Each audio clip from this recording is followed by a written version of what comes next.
Fiddler's Green podcast number 37, where I talk about politics, culture, and whatever is on my mind this week. I'm your host, Dave Green. I will remind everyone today that this is the last week before the Sildings Conference in Tennessee, where I'll be speaking along with Charlemagne and Aaron McIntyre and a variety of other great speakers that I had on a call-in show last week. If you want to go back in the archives and see that show, it'll probably be up until the end of the conference. I don't think I'll keep it on my channel. I'll probably private the video. As usual, I'm in the middle of sort of a content reorganization. I kind of want to consolidate everything I have on Substack, essentially, so that I can use it as a centralized way to get paid, hopefully, at some point, because I'm not so sure Subscribestar is working out so well for me. It doesn't seem to be as consistent as I'd like it to be, and people don't know it very well. So I think I'll consolidate to Substack generally. So as usual, I give people usually about 10 minutes to file in before I start going over the talk generally. I will say, though, that, man, this has been sort of a tiring week. I think very, very busy, as you could have told. Probably most people have told that this podcast is starting half an hour late because my son's having a very, very late bedtime, and I have to wait till he's in bed to start these things. But overall, it's just been a very, very tiring week, and not least of which because, I don't know, for some reason, Twitter has been particularly bad. And this is kind of leading into my topic tonight. But as everyone knows, I quit Twitter about, 2 years ago, and then when Elon Musk took it over, I got back on it again. And as such, all of the horrible things you associate with that evil bird app come back. The lack of attention, the anxiety. It's great for discourse. It's great for circulation. It's absolutely the best sort of Rolodex you'll have. I don't have to use Skype anymore to talk to people or arrange live streams. No one uses Skype anymore. I don't have to deal with Telegram. I always hated Telegram. And in the meantime, every one of your podcast appearances or Substack posts is immediately boosted because Twitter is the most powerful engine for getting social media clout. At the same time, you have to deal with the bullshit of discourse online.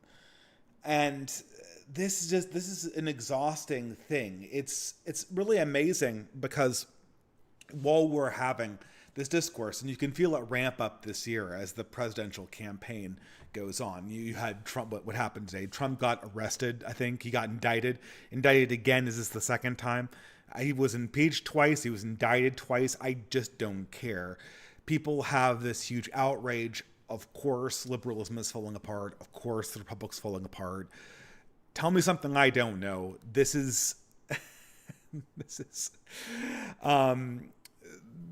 just useless. And in the meantime, you have this ridiculous Trump versus DeSantis battle building. And this is something that I'm not participating in at all.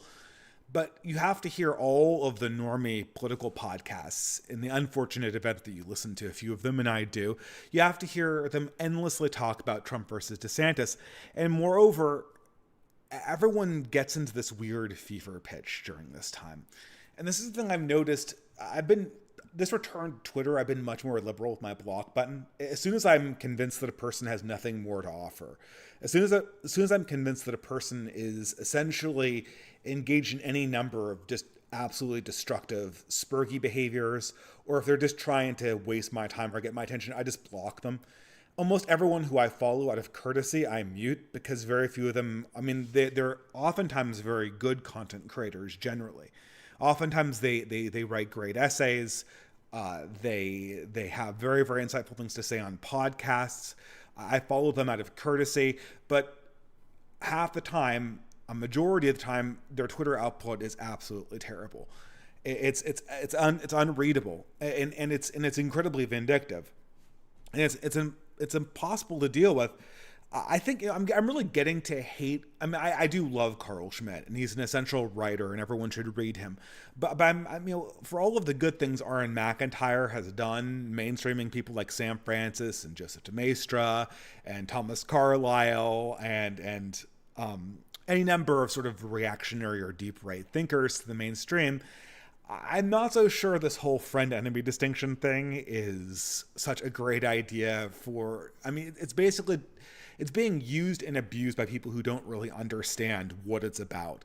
The whole idea of friend-enemy distinction was this idea that that politics will, in limit, in a sort of event horizon state, it will gravitate around the distinction between friend and enemy, meaning all sort of ideological disagreements essentially become Machiavellian friend-enemy distinctions, and Machiavellian friend-enemy distinctions obtain a sort of ideological mode to them. So politics is driven by friend-enemy distinction in sort of mechanical sense.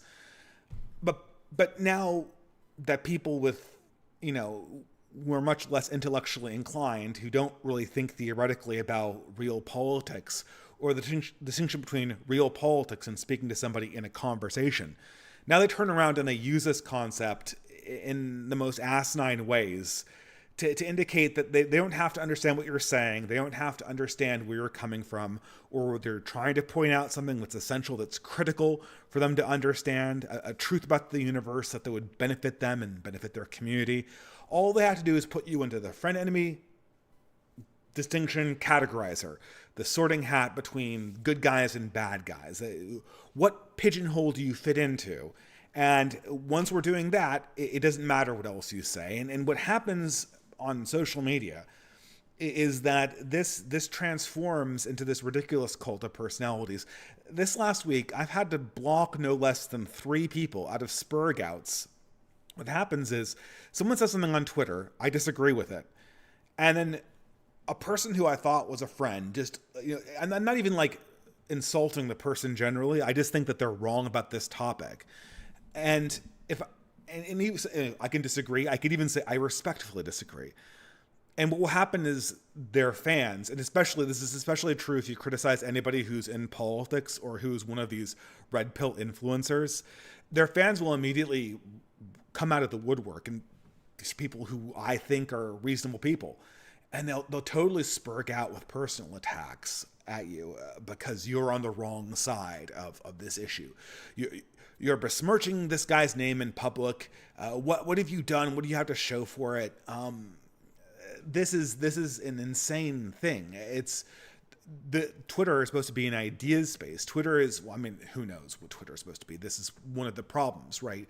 People don't really understand whether this is public, whether this is private, whether I'm engaging somebody in sort of a discourse over whether their ideas are right, or whether this is me putting them down in public. And with this whole Trump DeSantis thing makes this even worse, right? That this completely meaningless conflict between 2 presidential candidates. Most of their fans who support either one of the candidates don't even think that they're going to get a fair shake in a general election. And if they do get a fair shake in a general election, they're going to have a horrible time overcoming the Democratic machine with ballot harvesting. Still, they'll burn countless bridges defending one person or the other, even against people who don't care about the contest to begin with, even people like me. My main concern is that people have the right attitudes, people have the right perspectives going forward so that we can have better conversations, so that we can build better communities. And I think, building better communities has been something that I feel like I've worked very hard promoting the last 6 months in particular, or really more the last 3 months. But the thing is that this has gotten ridiculous. And what's so funny about this is that everyone seems to realize in 2023 that the discourse that goes on online is fundamentally anti-human, especially if you're in right-wing spaces. I've mentioned this article a few times, but Morgoth from Morgoth's Reviews has published a series of articles that I'm sure most people here have read. If you haven't, go subscribe to his Substack. He's one of the prolific guys in our spheres anyway, so you probably don't need to hear my advice in that regard. And what people are talking about is sort of the great falling away from the internet. There's two sort of, there's sort of a weird thing because Alex Kashuta, another great blogger, had a similar article called The Great Falling Away, where she was talking about how people were retreating from real life. But Morgoth, interestingly enough, did a converse piece. He kind of... complimentary piece, I should say. He did a article with roughly the same title about how people were retreating from the online drama. Twitter is the most powerful of all the social medias because it's the most pure of all the social medias. It is exactly what the internet is in pure distilled form. It's the 100% crystal meth. You can't get any higher purity. You can't get any higher of an internet high than using Twitter. Maybe TikTok is more like that.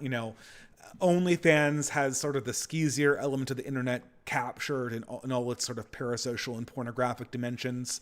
And if someone could figure out a way to combine Twitter and OnlyFans and TikTok into one super drug, right? They would come up with sort of they would probably manufacture the digital equivalent of the fentanyl crisis we're currently seeing in terms of drug use, right? But that's not. It's funny. We're encountering in Twitter the pure undistilled force of online discourse, and what is it? It just burns people out. It takes the arguments that we're having, and it puts them into a space that generates the maximum amount of uses of the online space, that captures the maximum amount of attention for the absolute minimum amount of actual quality or product or understanding in the real world. And this is, and Morgoth's thesis was that people are eventually walking away from this. And, this is absolutely true. I feel myself sort of emotionally walking away with this. I understand that I need to use Twitter as a tool, and maybe I should just never, ever look at Twitter. Maybe I should just post there. I'm not exactly so sure how to use Twitter without looking at it, because part of the way you use Twitter is to hop on to trends and to interact with the discourse that's going on.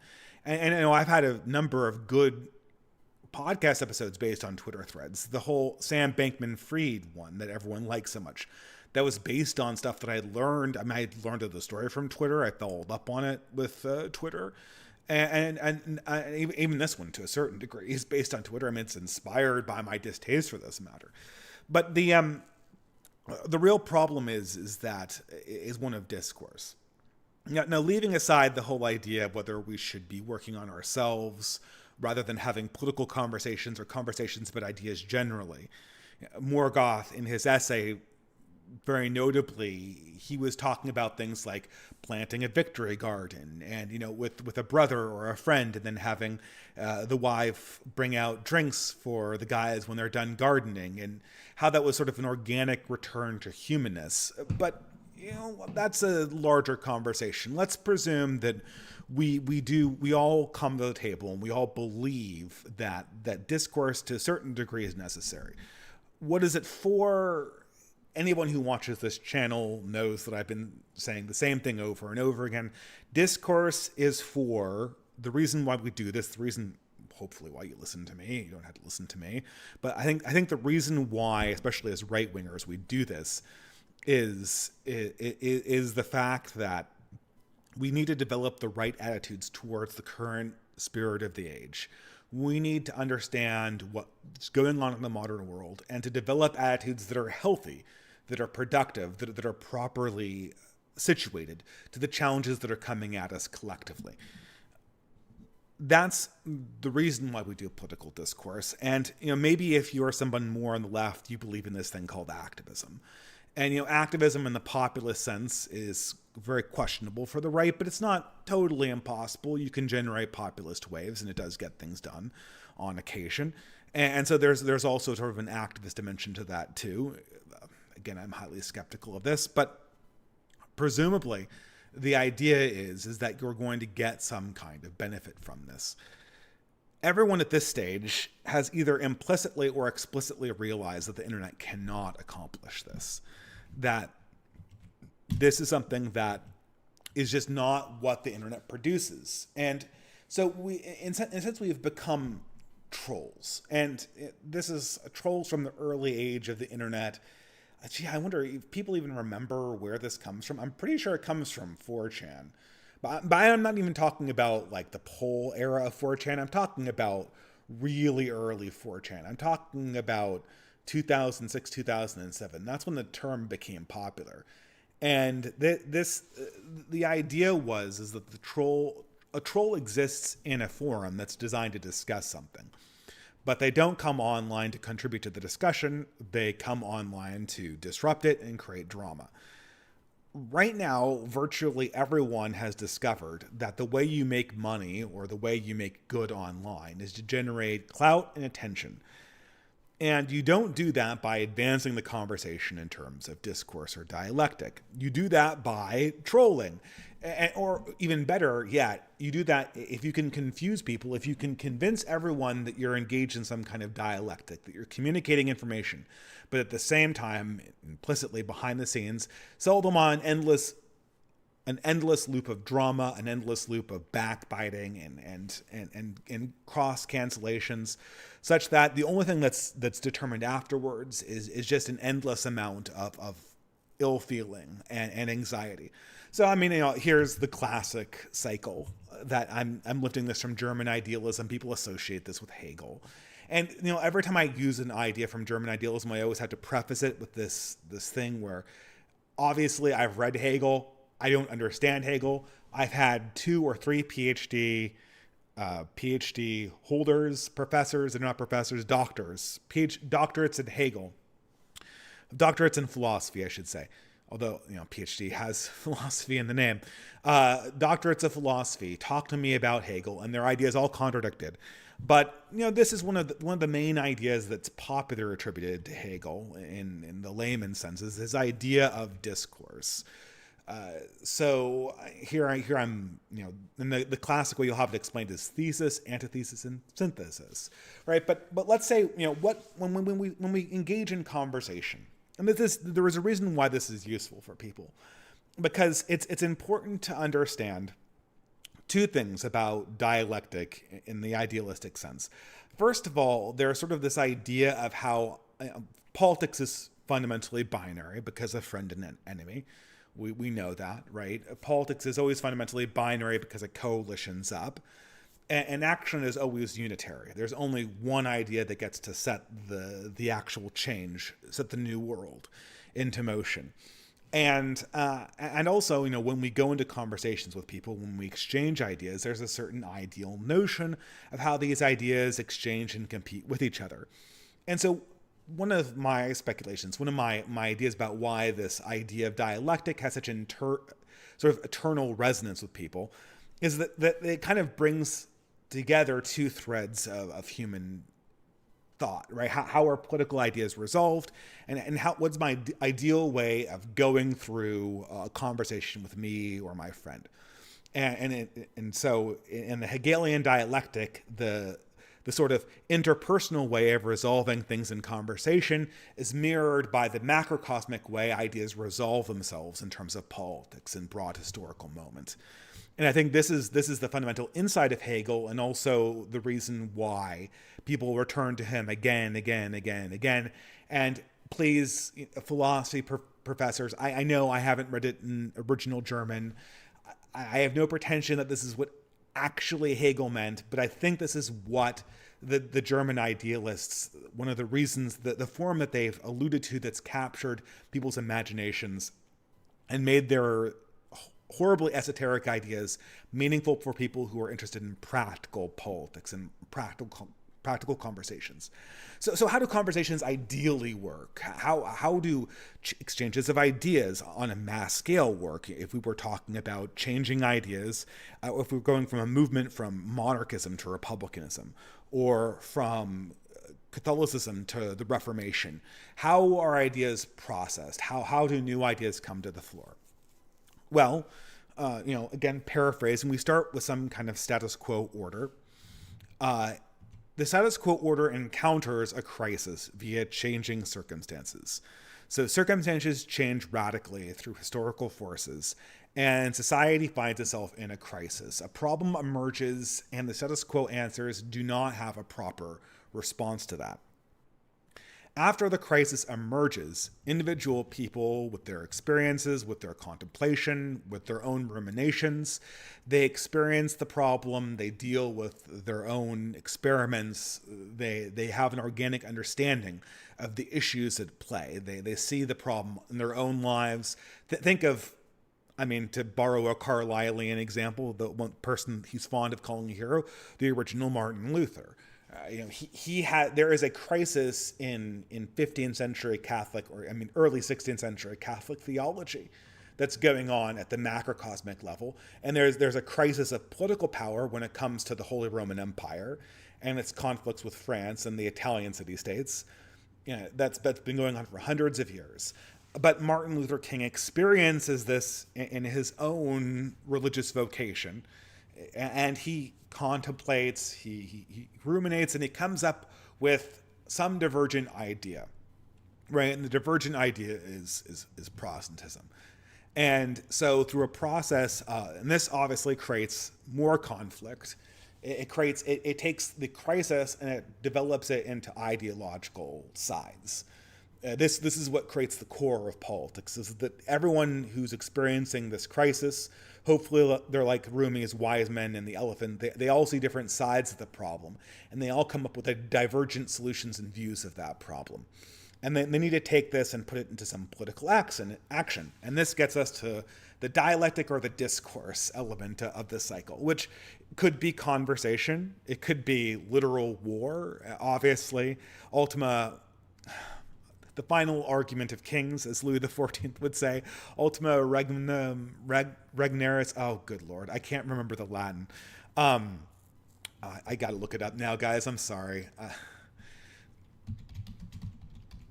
Okay. Ultima. The last argument of kings.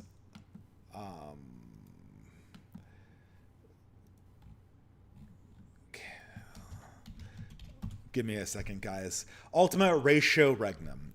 Ultima ratio regum. Regum. Whatever. I don't speak Latin.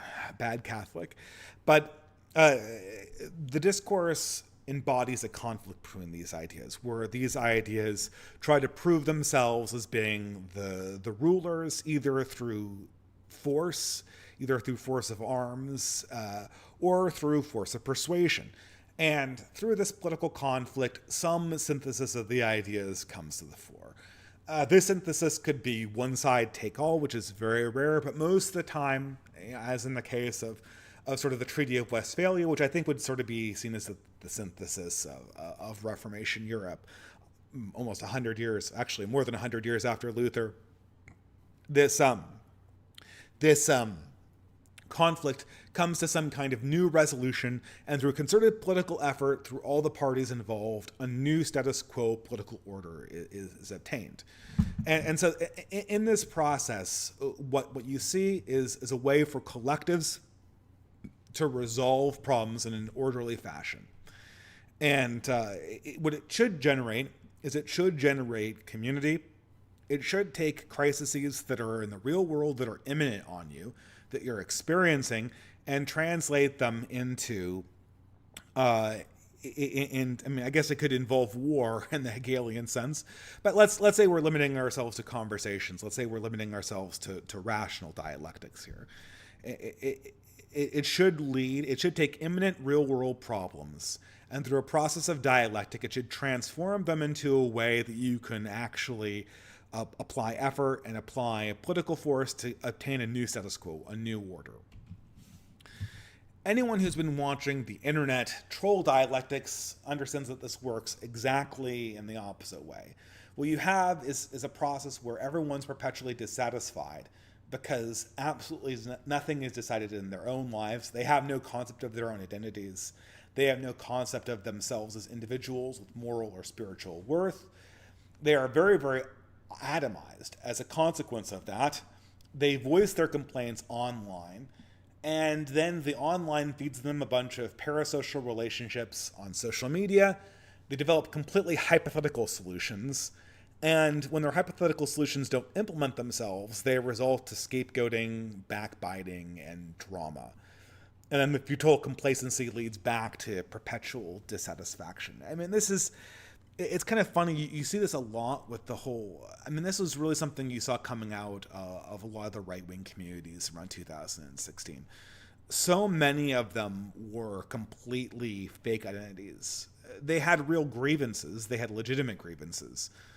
But the problem is because all of their relationships were online and all of their solutions were hypothetical, they really didn't have any way to resolve their problems in any way that wasn't blaming each other. Unlike the left, who fed their own activist class online and gave them ways to express themselves and have outlets in the real world that actually led to jobs, that actually led to prominence, that actually led to some political change, although not very meaningful political change. The right-wing avenues were completely futile because nothing in the right-wing sphere was designed to actually bring the conversation forward.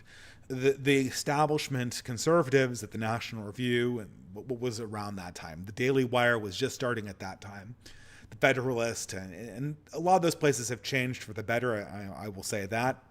They were not designed to accommodate new right-wing grievance groups. What they were designed to do is guard against them.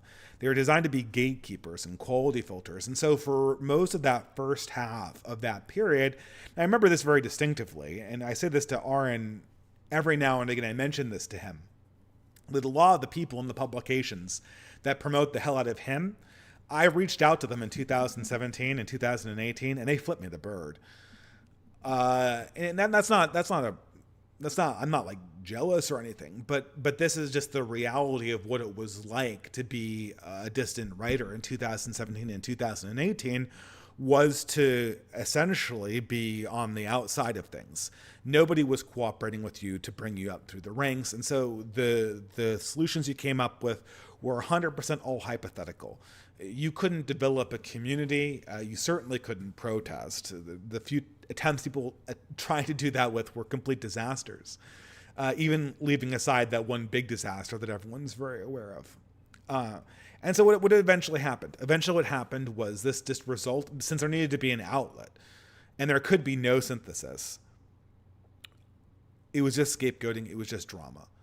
Again, I'm thinking back to all of those instances where, this week, people are personally attacking you because you have a different opinion on them, and you're counter signaling, a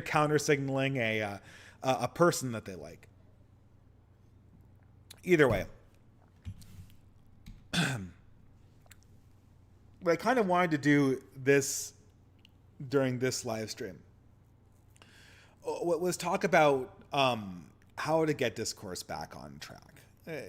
Presumably, everyone is sort of aware of the difference between healthy discourse and pause discourse, or presumably. The whole point of doing this is so that people can get things that they can use in their real life.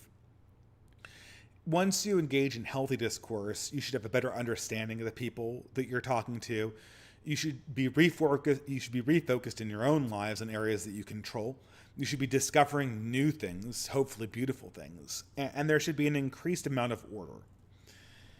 Now, I guess in a sense, real life arguing oftentimes leads to more arguing. Certainly in democracies, arguing leads to more arguing, because there's only ever an incentive to fracture. But regardless, in the online, you will never get this kind of relationship. At least something we've seen right now, because there's just no business model in doing this. And so what's happened is, in every single situation we've encountered, the internet's that does politics on the internet, there is a fracturing into a variety of different communities. I think I have about 12 of them listed off, and I want to go through each one of them. And these communities are insulated from outside. I'll put it this way: if you want to have change, and this is I think a fundamental thing about being a dissident. This is why I call ourselves dissidents and not right-wingers whenever I can. Although I am a right-winger and I do believe right-wing ideas are correct, the most important thing, I think, what distinguishes us from the left is that we actually want discourse to evolve in a certain way. Most online communities right now are addicted to this outrage cycle that they keep on feeding. And as such, I think this is really, we'll go through all the communities, but I think this is really evident on the left. I think I really understood this talking to, and this is why you should always talk to the left wing, is because I understood this very well when I talked to Matt McManus and Professor Matt McManus, is there's just this fundamental unseriousness about actually learning about your opponents, about resolving the issues that are on the floor with your opponents. What seems to be the primary idea is that you're going to signal that you have the right ideas, and you're going to signal that your opponent has the wrong ideas. But that can't possibly accomplish anything. The critical example, I think, of this was, okay, we talked about one city in particular, Vancouver, British Columbia. Now, Vancouver, British Columbia was the city that my wife lived in while we were dating. So it was a long distance relationship. And, so I went up there very frequently. Every other weekend, we kind of took it in turns to go to the various different locations. And I think of how much gas there was, but it's the thing is I'm highly invested in Vancouver, BC, and presumably Matt McManus is highly invested in Vancouver, BC too. Vancouver, BC is currently inundated with two enormous crises. The first one is a huge crisis in terms of low-scale crime. When I say low-scale crime, I mean vagrancy, drug use, homelessness. It's gotten completely out of control. The second big crisis Vancouver is having is an urban development crisis. The housing prices are skyrocketing out of control. These problems need to imminently be solved. It is very obvious, and these problems have been problems that have existed for decades. These problems, in my mind, are problems that I want to actually have solved. I do not believe that Matt McManus wants to have these problems solved, or is highly invested in having these problems solved. He's invested in having the right opinion about these problems. And this is where we're getting to sort of the fundamental failure of discourse. If we were sitting around and we were talking about solving the homelessness problem, and we were working through all of the issues having to do with it, we would arrive at certain conclusions very, very quickly. They wouldn't be politically convenient solutions for him, but they would be the really rather obvious ones. Or, for instance, the housing cost. The housing cost, maybe the housing cost is the easiest one to start with. The housing cost in Vancouver is driven by two very, very obvious things. The first one is mass migration, because Canada has had a pedal-to-the-metal immigration policy, and almost all of the new immigrants want to live in major metropolitan areas where they can find people who share their ethnicity. They don't want to ship out to be the one Sikh person somewhere in rural Manitoba. They want to live in the Sikh community in Vancouver, BC. And the people from Shanghai want to live in BC with the rest of the Chinese community. That's what everyone wants to do. And so everyone from this mass migration attempt is essentially clustering around these gigantic, impacted metropolitan areas that are trying to accommodate a much larger population than they were originally designed to accommodate. But this triggers a secondary problem, especially for Canada, which is that then this triggers a speculative housing bubble. And the dual issue for Canada is, because it's very, very lax at letting foreigners buy into the housing market, specifically from China. One of the most popular investment strategies for rich Chinese people is to buy real estate in Vancouver. First of all, it earns them money.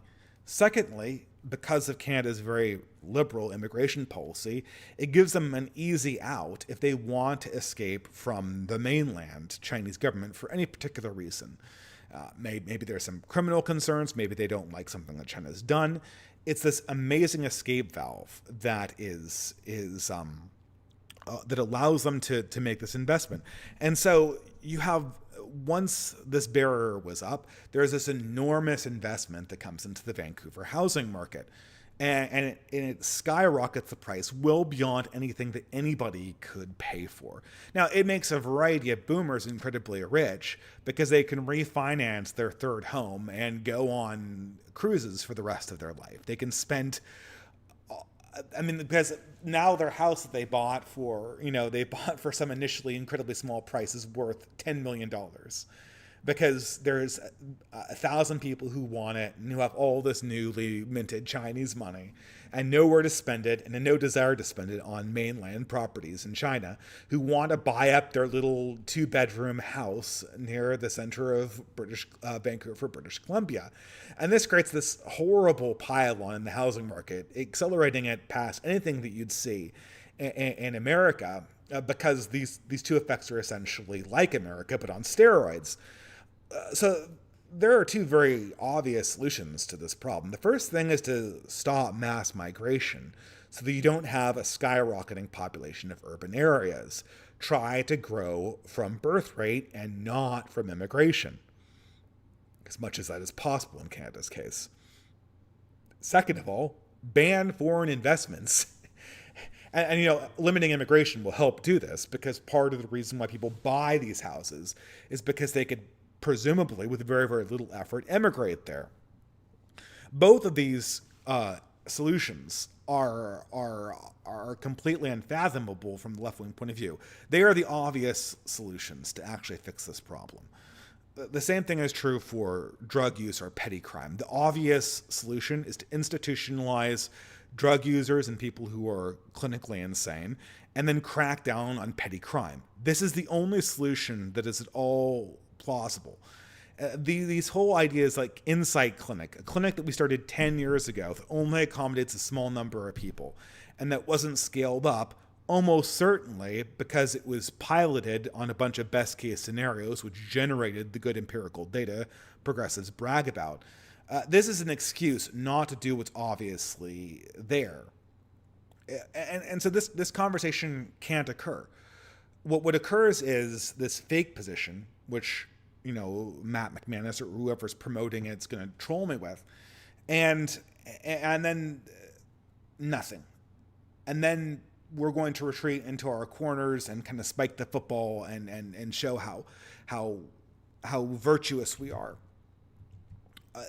The whole idea, the way, what I should say is that the right, I'm going to kind of contradict Nick Land here. So there's a well-known dimension inside leftist politics, inside democracy, that this is brought up by Nick Land. He's copying it from earlier reactionary authors who've brought up the same effect. De Maistre would be a notable example. Although I don't think De Maistre puts it in this way, certainly not as explicitly as Nick Land does. In every discourse, there is an opportunity to decide who gets power. And this implicitly favors the left, which likes to break down social bonds, break down a variety of restraints, and then feed that into a system which gives their side jobs, payouts, a variety of benefits, and prestige. And so, in many ways, the left wing it's not a coincidence that they own all of the ways that you can get rich through political discourse or sort of get payouts from political discourse are owned by the left, because that's the direction you want to go in to maximize your ability to wield power or to benefit from political discourse. But there's another way in which in which the right wing benefits from discourse. If you want to go back to the original dialectic here, if we were actually interested in solving problems and coming to and snapping out of the troll cycle, if we were actually to refer to our experience and to break ranks with what keeps people in an endless dialectic, immediately the right-wing solutions become apparent. What's stopping people from moving forward right now, what's giving people an incredible lack of interest, is that, I'll give you, I hate to keep on going back to the left here, but it's a good example. The left essentially won the internet. They won the 2020 election. They won the internet in 2019 when all their rivals got banned and when all the big Twitch streamers started doing politics. They should be doing great, right? They rule the roost. Everyone knows that they own the future for now, but they're not doing great. They're not executing anything. All they do is go back into their little cul-de-sacs. And now instead of complaining about Trump, they can complain about Matt Walsh. they're totally disinvested from any kind of experience, any kind of notion of real politics. So in a way, discourse itself inside a democracy favors the left.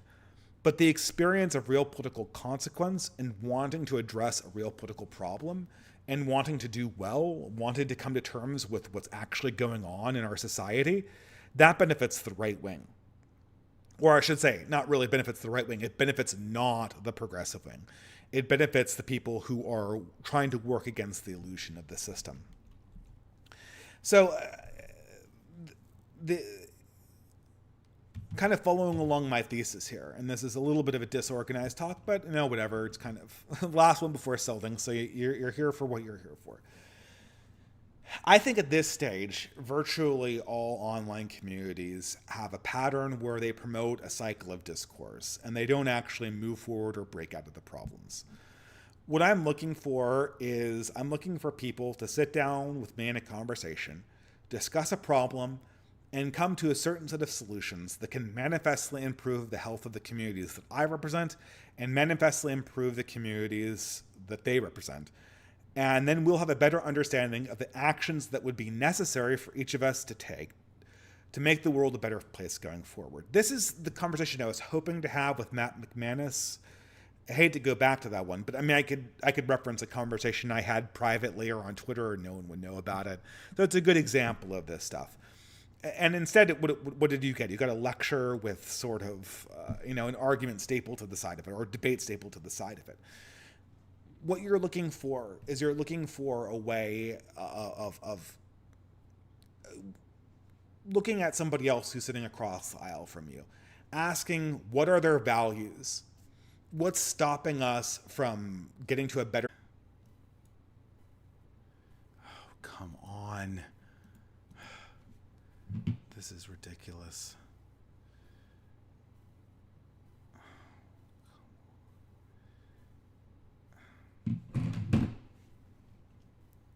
All right, guys. Am I back?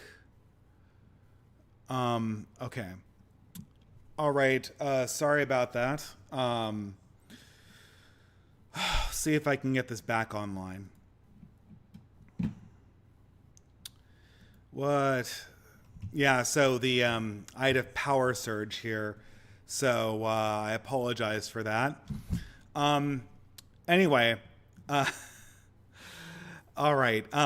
Well, sorry about that, guys. Yeah, I had a loose cable and it caused a short on my power strip. So it's some weird thing where one of them falls out and then they all go out. So I lost power on my system temporarily. Anyway, guys, surprisingly, it looks like we're back with the presentation, so I'll just skip forward here.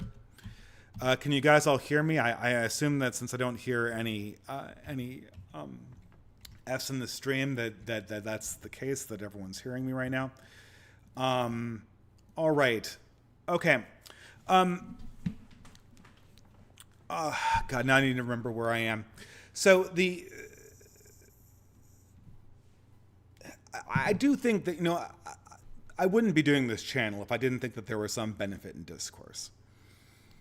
I wouldn't be, obviously, why do we, this is always the question, Aaron McIntyre and Nick Land bring up. If discourse automatically favors the left, then if discourse automatically favors, and if online discourse, as I've argued in the first part of the stream, if online discourse always reverts to the pattern of the troll, always reverts to the pattern of the insulated community that's more interested in maintaining its own social media clout than it is in actually solving the problem. Why do we do it? Well, the reason why we do online discourse is because I believe that you are trying to essentially come to a Hegelian synthesis. You're trying to execute the idealistic version of discourse, because really, if both people are starting from a common problem and really, this is, I think, oftentimes, if you come from a problem based on experience and a desire to solve a real world problem that you're actually experiencing, and if you understand your opponent as somebody with different values, that you will only get what you want through a process of combination, through a process of Hegelian synthesis. That actual dialectic, actual discourse can work properly. This is something that, you'll have to see. We'll have to see how this works. But we'll go through each of the communities. So what I'd plan doing is going through each of the communities as they exist online and reviewing them and talking about what their values were. So I'm a person who comes from a very blue state. I interact with all sorts of people from progressive backgrounds, and I'm not unfamiliar with discourse with people from the left and from, the center left and from the boomer left, and even from various versions of right-wing ideologies that don't agree with me. And so I kind of thought maybe it might be an interesting project to go through all of the communities of people, all the online communities of discourse that are stuck inside a troll cycle, and ask yourself, okay, well, what would you do to kind of break them out of this? How far are they from breaking the cycle? What would their motivations be for breaking the cycle? Is there any hope that some synthesis could be reached with these communities? How would they work into some project going forward? The only way that some of us, most of us, any of us get out of this is that we have a coalition of people that have accomplished the synthesis, that are all focused on the problems of the present age. The problems of the present age are: how does humanity survive in a post-technological age? How does humanity survive in post-modernity? Everything else, communist revolutions, 1,000-year Reichs, making America great again, that stuff is all ideological LARP. The thing that's going to get us out of this is focusing us on the core problems and then working in the real world to kind of bridge the gaps between that. So being open-minded, what are the communities of trolling online? What are the online political communities overall online? And what would the process be to kind of bring them online again? We're really going to have to see whether my entropy survived that power outage, but let's hope it did. Okay, I'm going to go forward. All right, so the first community I have on my list is the deep left. So this is probably the most unreachable community. So the deep left are mostly millennials, a lot of Zoomers that have 100% drunk the Kool-Aid on all of the progressive propositions. Most of them are communists. Most of them are completely living online fantasies. I'm starting with the hardest one first, I guess you could say. And I think really what distinguishes them more than anything else, more than their politics, is their attitude towards civil rights progressivism, and especially the gender stuff. This is the community that really swallowed the Kool-Aid when it came to the Troon stuff. Here on the screen, I think I have two individuals. One's Demon Mama, who I debated like a year and a half ago, and the other one is the internet micro-celebrity Keffels, who's infamous for a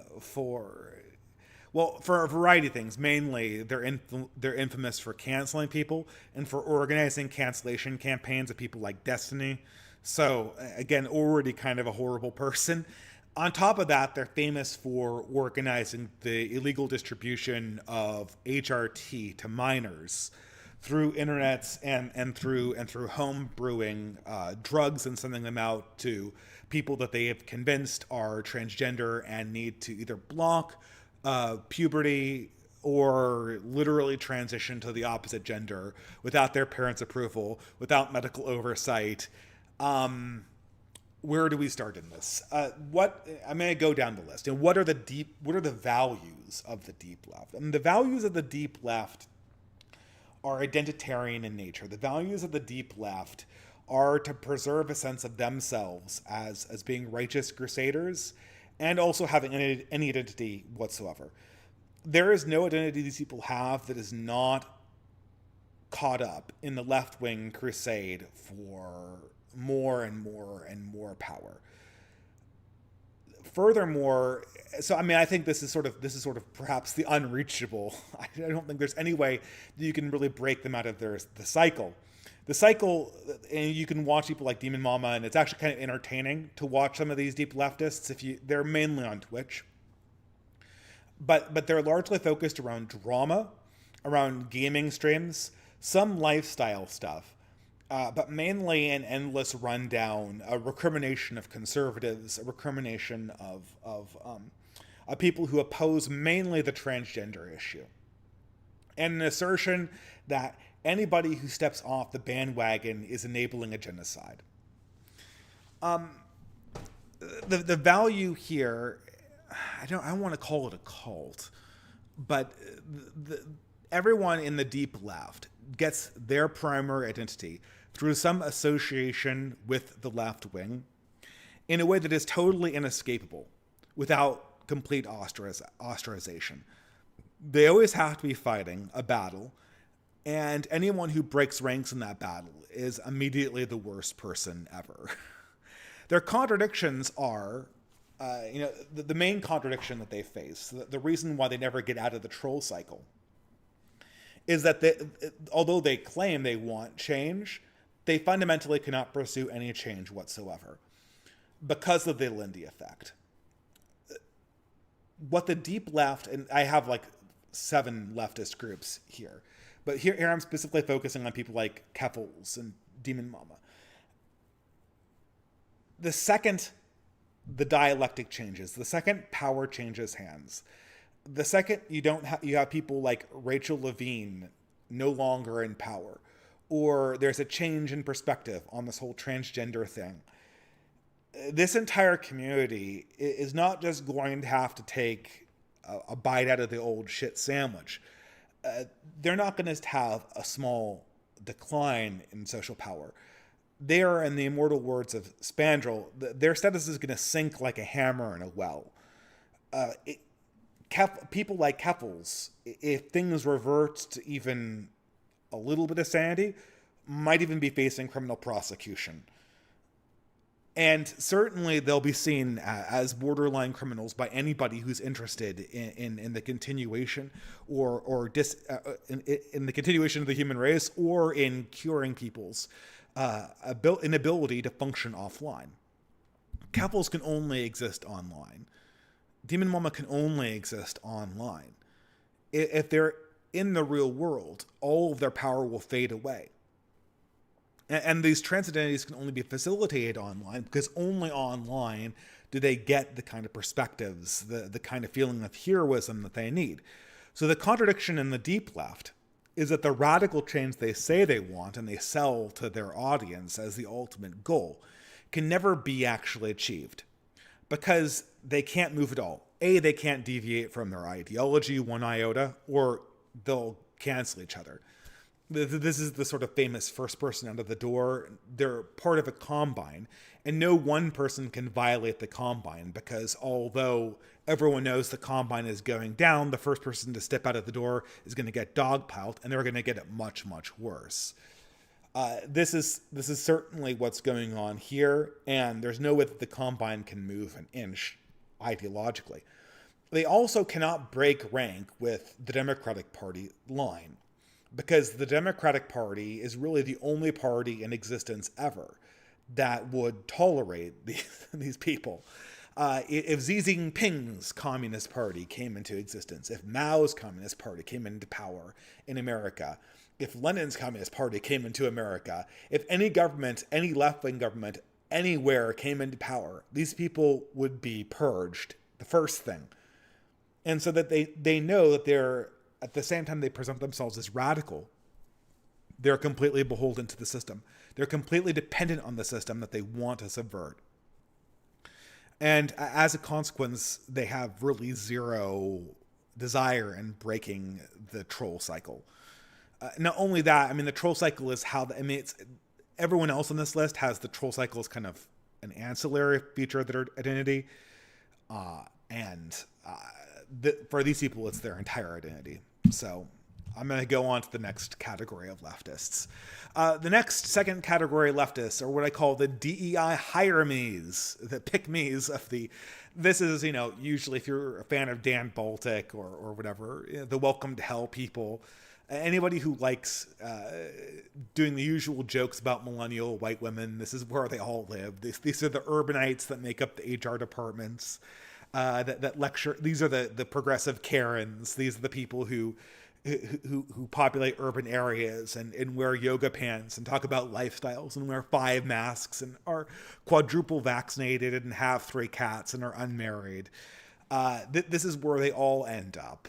The DEI hire-me's. What are their core values of the DEI hire-me's? Are there possibilities for dialectics here? Well, the core values of the DEI hire-me's is that they're getting power for their political opinions. Now, unlike the deep left, these people have identities that are separate from leftism. Here we have Taylor Lawrence, and you could easily come up with any number of other people. They're women. Some of them are mothers, although increasingly very few of them in the millennial generation. A lot more of the boomers in this category had families and exterior identities. They also have interests and skills. I mean, these people are fairly smart. They're fairly educated. Their lives aren't a complete mess. And their bodies aren't going to fall apart the second they don't take prescription medications for estrogen or cease dilating. So there's that too. These people are not going to literally disintegrate into protoplasm the second the leftist drip beads taken out of their veins. At the same time, they hold their positions based on the ascendancy of an ideology that has every incentive to squeeze out opposing point of views. So, what's the consequence? So, I'll say this also too. The DEI hire-me's are also much more comfortable with the status quo. They believe, like the deep left, they believe they're on a civil rights journey. But the civil rights journey that they're on is incremental. They're not really expecting to get anywhere. Their audience isn't itching for radical change. They're just itching to have a mimosa after work and feel like they're relatively good people. They're looking forward to their ski trip in a week at Aspen. They want their avocados on toast. They're not really in any hurry to get there. And so they're much more comfortable with the status quo.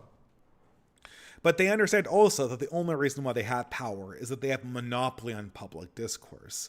When that monopoly fades, they lose out.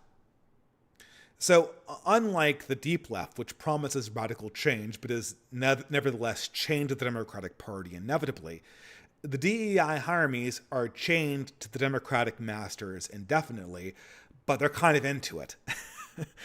They kind of like being chained to Jabba the Hutt Joe Biden, and because they will learn to please him, and they'll be very happy with it, because pleasing the Jabba the Hutt of the Democratic Party comes with good drinks and adult daycare and all this stuff, and they're very self-satisfied with it. Of course, what's their contradiction? The contradiction is, unfortunately, a much slower one. I've always expected the deep left to kind of become aware of its own contradictions, because eventually it should become apparent to a variety of people that they're status quotarians when they present themselves as radical. The DEI hire-me's do not have this problem. They know that they're status quotarians, and they won't be that off-put if you accuse them of defending the status quo. They're defending our sacred democracy, after all, from those dangerous insurrectionists. But the real thing that's kind of the contradiction that could potentially unravel the troll circle of the DEI hire-me's is the fact that the very political affiliations they're pursuing and the very causes they promote are undermining the status of life that they have coming to them. So, I'm very familiar with San Francisco and Silicon Valley and New York, although much less with New York, although I live, right next to it. Everyone is aware that crime is out of control, that these are not pleasant places to live, and no one likes living there anymore. And you're pushing into my age, you're 30, you're going into 40, you don't have kids in their cases, and you're living in a crime-ridden neighborhood. Suddenly your status quo doesn't look so happy anymore. And sure, you get power. Sure, you get to rule the roost, giving PowerPoint presentations, and that's a large amount of your identity. but it's not pleasant. It's not happy. What breaks these people out of their contradiction is to sell them on some other life where they could be more happy than they are right now. I think that the DEI hire me's, to the extent that they're willing to get off this troll cycle, they're willing to go back to something more organic, like a return to the land movement, like a return to genuine spirituality. As long as that's portrayed as innocuous and something that is a high status proposition, they will give up their PowerPoint presentations for a quiet life pretty soon. Maybe not the women who are 28, 29, but the women who are 35, 36, going into 40, certainly they're thinking in that direction. And this is the way to break the DEI hire me cycle. Now, could I offer them that? I mean, I don't have money. I'm not Elon Musk. I can't buy them out of their job. But if you want to, if you were in conversation with a DEI hire me, what you want to communicate with them to tempt them to kind of undermine the troll cycle that they're in is you want to demonstrate to them a more beautiful, more happy life than what they currently have, and the possibility that by being your ally and by not being your enemy, they could share in that more beautiful life. They could share in that thicker community. Alex Kashuda, she was very good at pointing this out. These are the people that all of the incel types talked endlessly about being kind of waking up in a cold sweat and when they're 39 or 38 or 40 and thinking, oh my God, I don't have children and I'll never get married and oh my God. And Alex Kashuda very rightly pointed out the fact that a lot of people will never wake up. They'll never wake up and have that realization because of the infinite distraction of the troll cycle, of the social media cycle that goes on and on and on. And sure, but they will be aware that they're living squalid lives. And even if they are 45 or 50 and never going to have a family, and maybe they're not even looking for marriage, they'll be looking for a way out of the life they have made for themselves. The story of the modern millennial generation, or the modern millennial woman, is a variety of people who have made beds that they can't sleep in. And I think these women certainly cannot sleep in the bed that they've made. And it's something that, I think that is the way out of the discourse. Here is a more comfortable bed to sleep in.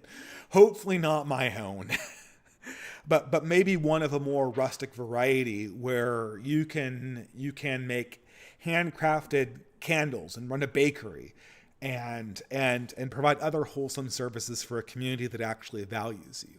A lot of women in that situation will break out of the political cycle and possibly be a part of something that's a lot more healthy.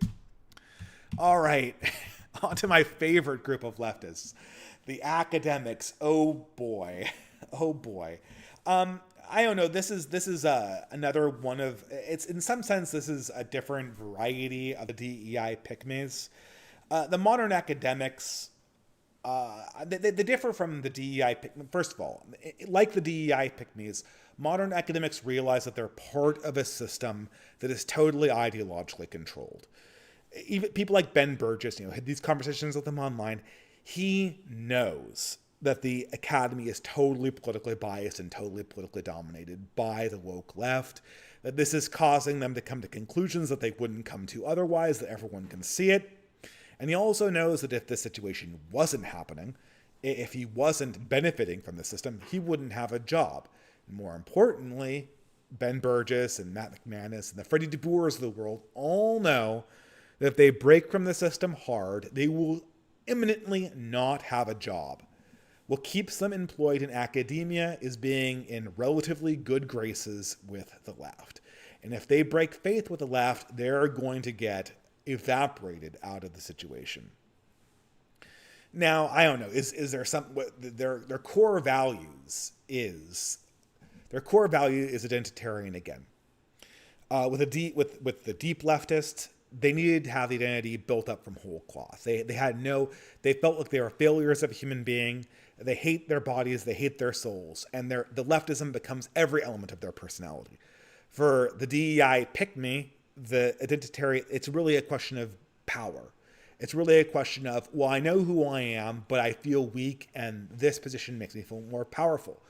For the academic, it's kind of a combination of both. These people are largely people that would be progressive enemy groups if they weren't in a position of academic authority.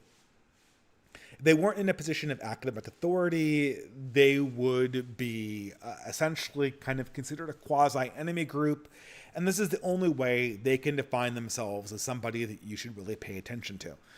I'll put it this way, right? I mean, I don't know how I can put this lightly or in a way that seems not personal. But I mean, a lot of these guys, they're really nerdy, they're really overweight, they're not particularly attractive, and yet they have marriage prospects. They have good jobs. How did this happen? For instance, let's say for whatever reason, something happened to these characters. Something happened to Ben Burgess that prevented him from being a professor forever. It's just not going to happen. There's a weird lens flare here. I wonder how that happened. Sorry, guys. Okay, must have been a desk fleck or something like that. There's something that happened, and for whatever reason, I don't know, he got blacklisted. Professor Burgess can no longer be an academic. What is his recourse? In the words of the pickup artists, what are his assets he brings to the table outside of that one job? There are none. They're absolutely non-existent. And so with this group of people, it's weird. In any circumstance that would be relatively normal, they would realize they're part of the system. They also realize that they have no reason to break faith with that system, and there's very little attractive you could give them on the opposite end. With the DEI pick-me, I could kind of see, you could obviously paint a vision of a life that would be appealing to them, that would be more appealing than the life they live as DEI bureaucrats. For the academic, it's even harder, especially for the male academics, because there's really no role you could imagine giving them that would be at all prestigious.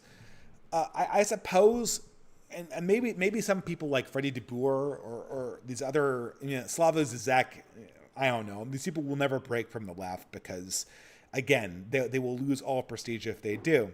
But you can imagine a future world where there was some kind of alternative academy, an alternative revenue source for academics that were looking to be honored as readers of books. There might be a position for them there. There might be a position for them in that world. I'm always amazed by these academics. You always, whenever you engage with any of these people online, any question you ask them is an opportunity to dump a bibliography on you. They're not question answers. They're bibliography writers. Their entire existence revolves around writing bibliographies and dumping them on you, even if the question at hand isn't answered by these books. Just this last week, I mean, this is their latest trick. I accidentally engaged with Ben Burgess and Matt McManus again after my debate with them, and I bring up a question to them. So they make a point, and I make a counterpoint. So I think the point was, I forget what the version. It was something about the salience of Christianity in a post-liberal world or something like that. And I make a point about it's about liberalism and religiosity and the ideological domination of the universities, which is obvious, right? They're literally having you write essays before you can get grants funded that assert that you are ideologically attached to this proposition, to diversity, equity, and inclusion. It's horrifically biased. There's no way to defend this. But their defense is, read my book. And the book's behind a paywall. The book's behind a $100 paywall. And they have all these little, trolls that glom onto you. Go, oh my God, you're so lazy because you won't pay $100 to read this. I asked them a direct question. How do you deal with the academic bias in the university system? And their response is, pay me $100. or buy my book, and I guarantee you the answer is not in that book. I've read all of their stuff that they've published that's been publicly available, or a large amount of it that has to do with the topics that I'm interested in. They never answer this question in any of those expository essays. They have no answer for it on Twitter. They have no answer for it when I ask them, and the few times that I've had them on a live stream. The probability that this is in a book is 0 to none, but they paste this line in there and act like they're brilliant doing it, because this is an opportunity for them to kind of lord their power over you. Now, if you don't have the, it's like that whole Christy Winters thing. Really challenge yourself. Really challenge yourself to do the research by paying me $100 to buy a book that won't actually answer your question. Really challenge. Oh my God, you're so lazy. Why can't you just go to a library? Oh, I don't know, Matt, because I don't know, Ben, because maybe my local library doesn't hold obscure academic publications that have a limited print run and that only are published in sociology journals. And you can't interlibrary loan those things because the publisher doesn't allow it, and he knows they don't allow it. These people are academic trolls at this stage. They know they're in their position because they flatter their opponents, and I don't know if there's any way to break them out of this. The way to break them out of this is to humiliate them, I guess, is to make it very, very apparent what they're doing, and to kind of, I know that's not classically part of the Hegelian discourse to humiliate people. But there's nothing that we can offer them on the opposite side. I mean, they could be bibliography writers for an alternative press. Unfortunately, this is the era of ChatGPT. We don't need mindless bibliography writers. We need people who can grapple with values, that can grapple with real questions, and that can answer them in an intuitive way that actually makes sense and that checks things and doesn't just dump text onto problems that's vaguely related in an associative way on problems. I don't know. This is, again, like the deep left, the academic left is a group of people that I'm kind of at a loss of what to do with. I don't know how to engage these people. Every time I talk to them, I kind of learn something about them, but I learn something. What I learn is they don't care about the real world. What I learn is that they exist to write bibliographies and to write grants and to advertise themselves as professors and activists without actually solving the problems, without actually answering questions that are meaningful in any way, and that they fully understand the contradictions in their own worldview, but they just don't care, or they have no incentive to care. And unfortunately, I am not aware of a way to break them out of this contradiction. All right. Oh, another great one. The boomer shitlibs. These are the kind of people that my parents like reading. These are the Matt Iglesiases, the Diamond Linkers, the other people, other men who wear suits and who are... I guess there kind of is a type, come to think of it, these people were selected at random. I'm seeing a kind of resemblance here. I could have put Andrew Sullivan here too, and the resemblance and the political opinions would have carried over too. How many portly, bold men can you fit into a single category? The boomer shitlibs, their core value is this idea of status quo progress. The boomer shitlibs believe that the arc of the universe is long, but it bends towards justice, which means don't rock the boat. Don't rock the boat of progress, and the inevitability of American wealth will rescue you. It will pull you out of the pit of modernity if you just have faith in it, if you just believe. Well, guys, if you want to know how to break boomers out of their shell, I'm going to be talking. That's going to be one of the core things I talk about on my Soldings talk in Nashville this year. So you could always buy a ticket if you are so financially inclined and you want to build things with us. If you want to engage in that weekend's festivities, absolutely.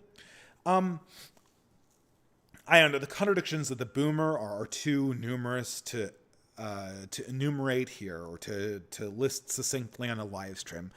The big problem is that progress has stopped. Technological progress, to the event that it hasn't just flat out paused or slowed down, is only generating things that are destructive to the human form and that have no plausible way of actually solving problems in the present world.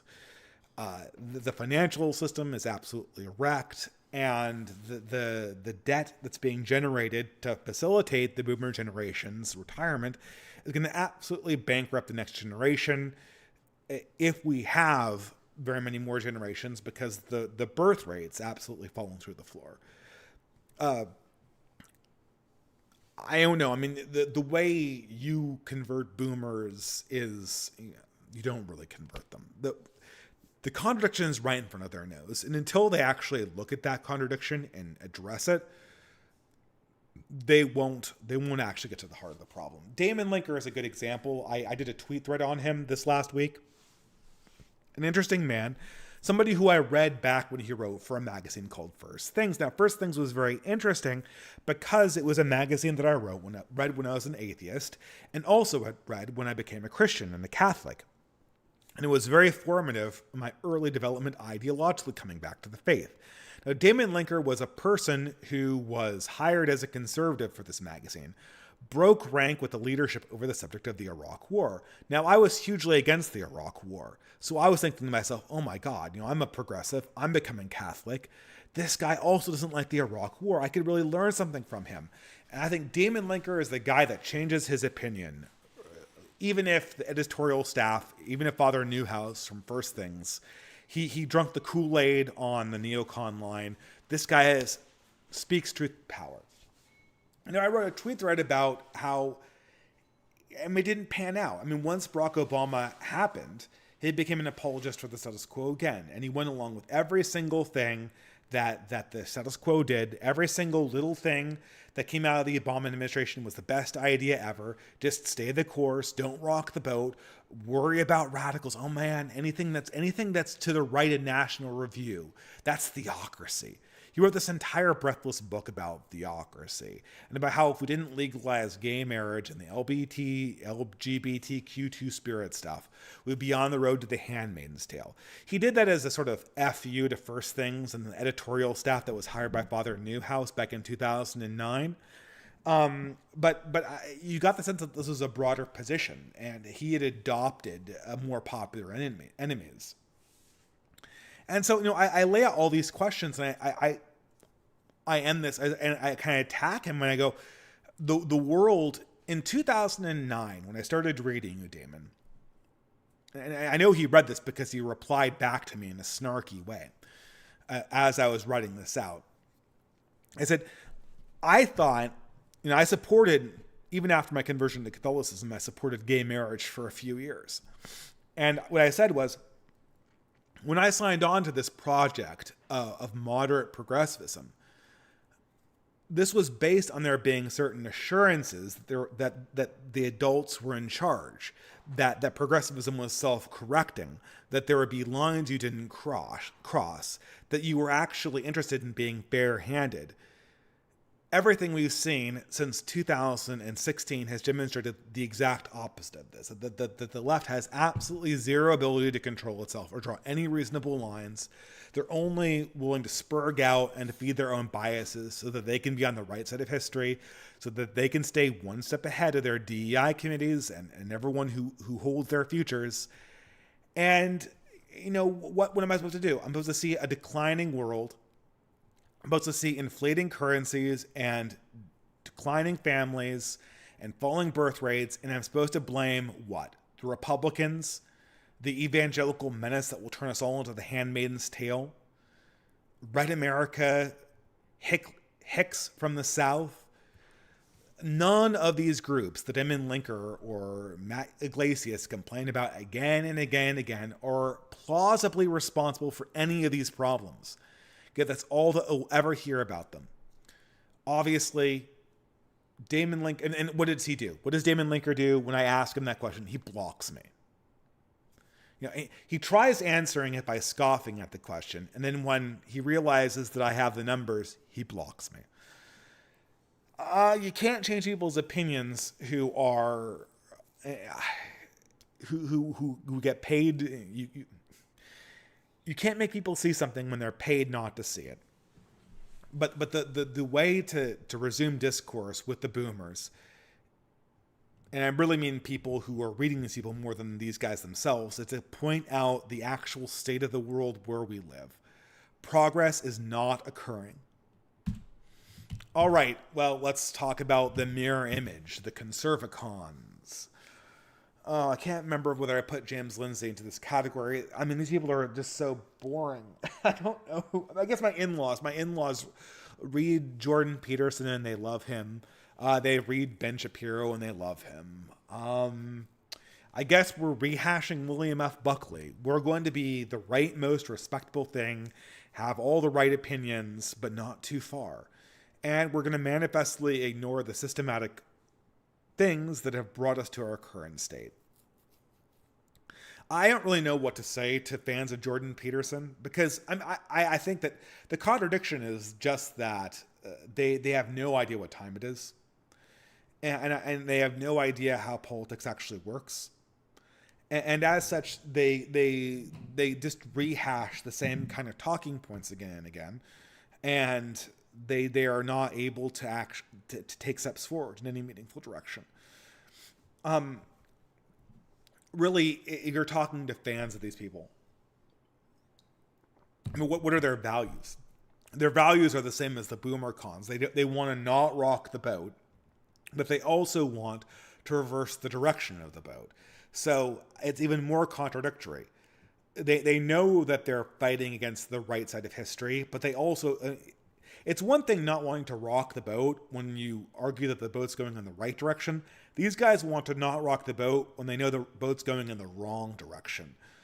So, your guess is as good as mine. The one benefit to these guys is that their fan base is usually a lot more receptive to hearing new things.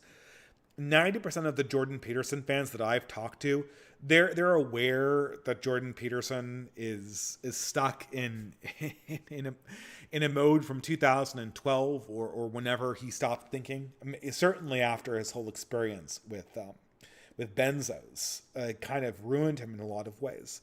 They're aware that Ben Shapiro is radically out of sync with the times, that something radically different is needed, and half the time you can bring them online to more interesting things. That you can you can bring them online to more interesting ideas. You can give them books to read. Really, when you talk to conservatives, what you want to be is you want to be the person who opens doors. You want to be, these are people who've consumed the same talking points again and again and again and again on repeat. They are so hungry for something that has a different flavor to it, that has any flavor to it. I'm not trying to put down my in-laws, right? But when I think about their taste in political commentators, I think about their total, I don't want to be like the whole, like, white people don't spice their food, but I mean, there's a class dynamic to this too, and my in-laws have a problem with cooking properly spiced food, and they're very great people. They're great Catholics. I love them dearly, but they can't cook a steak to save their lives. And the same thing is true for the political preferences of this group of people. They're so starved of anything that has actual organic flavor. The second that any young person who's in this group comes in contact with a person who's going in a dissident direction, they're going to join that new dialectic. I don't want to spend too much time on this group because they're essentially where we're taking new people from. Oh, hey. Okay, so I think when people started this conversation, when they saw me starting with the deep left, they assumed that I started with the people who I liked the least. That is not true. I actually have a deep sympathy for the deep left. I have a deep sympathy for the whole Troons people. I shouldn't say Troons. Maybe I should. Who knows?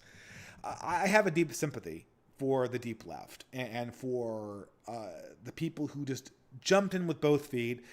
They trans themselves. They got the surgeries. They're dilating. They're all in. And if leftism doesn't work out, it's,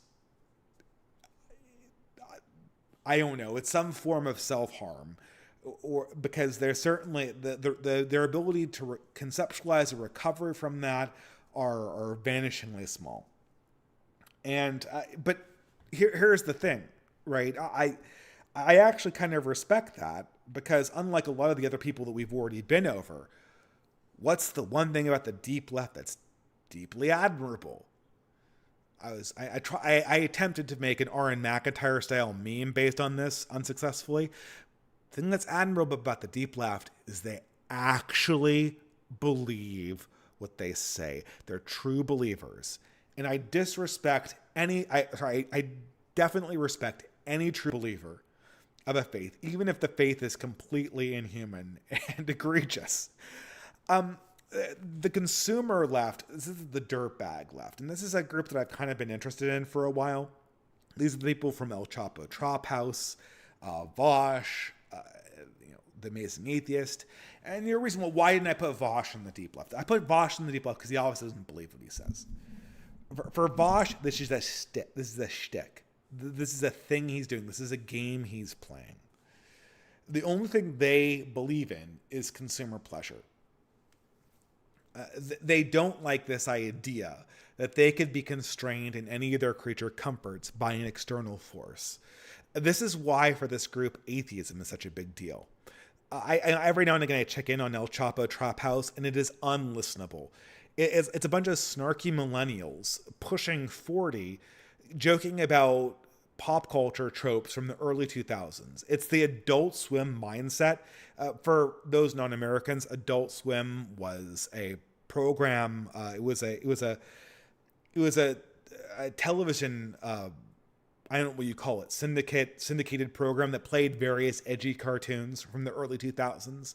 And they play things like Futurama and Family Guy and Home Movies and C-Lab 2020 and Space Ghost Coast to Coast and Aqua Teen Hunger Force.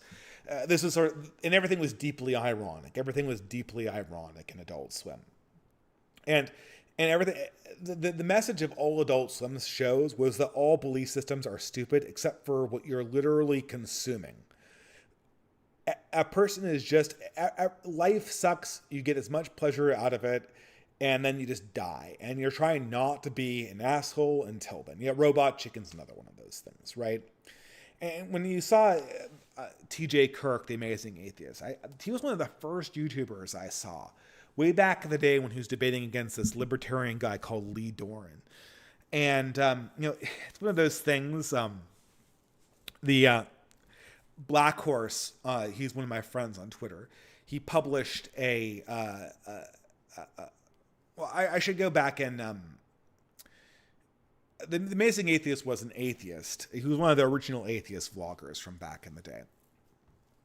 And I was an atheist too, and I was really into Christopher Hitchens. I liked, Sam Harris wasn't really so my shtick, but I liked the Christopher Hitchens deal, and Dawkins was okay, a little dry for my tastes, but this was what was cool back, and I like to think that because I was into this stuff in 2006, I was doing it before it was cool, before I got out of it 2 years later when it really became popular. But it was just, I think I caught the Amazing Atheist, like really early content, and when I saw it, there was a sinking feeling in my soul going, oof.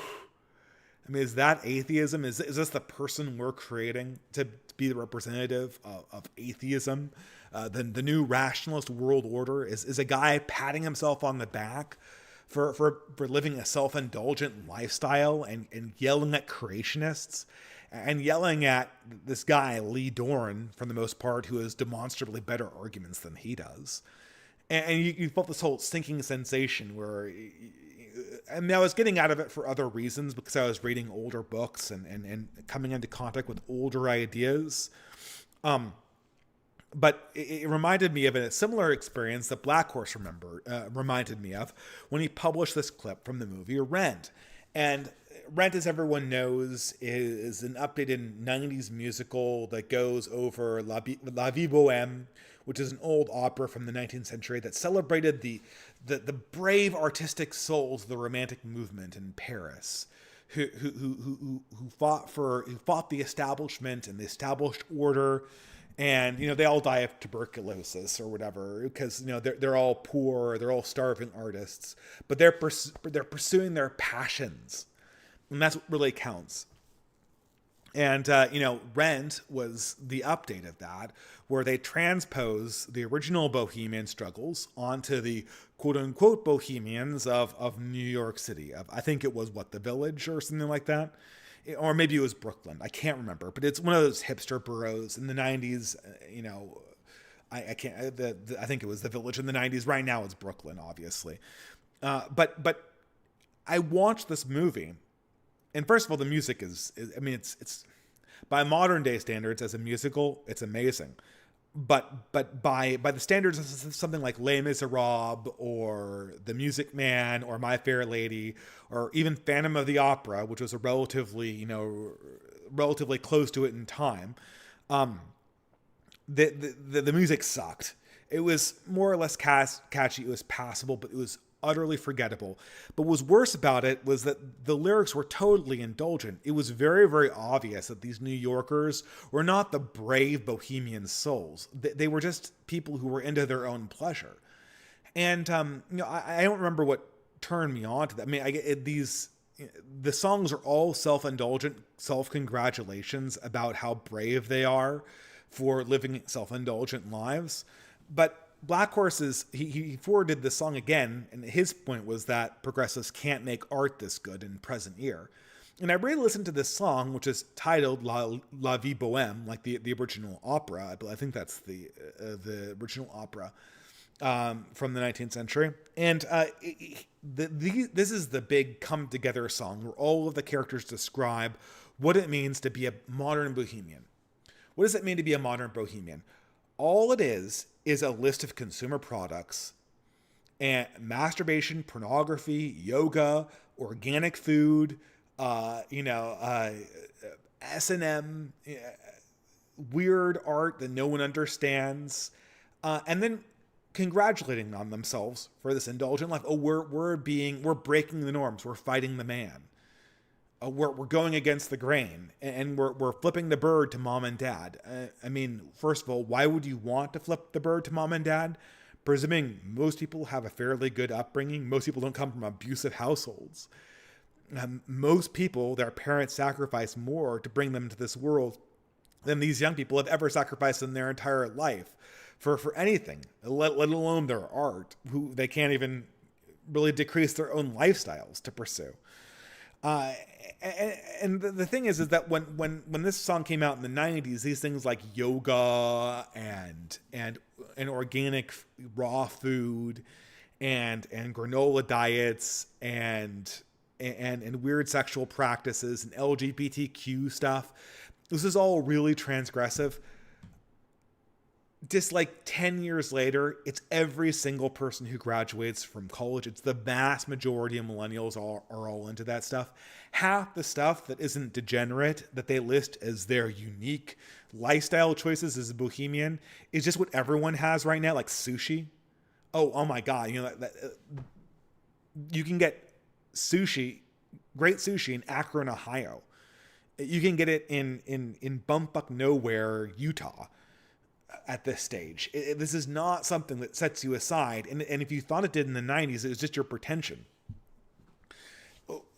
This is the exact same pretension that I have to believe every time I watch a TJ the Amazing Atheist or a Vosh. And I hate this. They're nihilistic consumers trying to convince everybody that they believe anything that isn't just pure consume product, get excited for next product shit. And it's transparently false.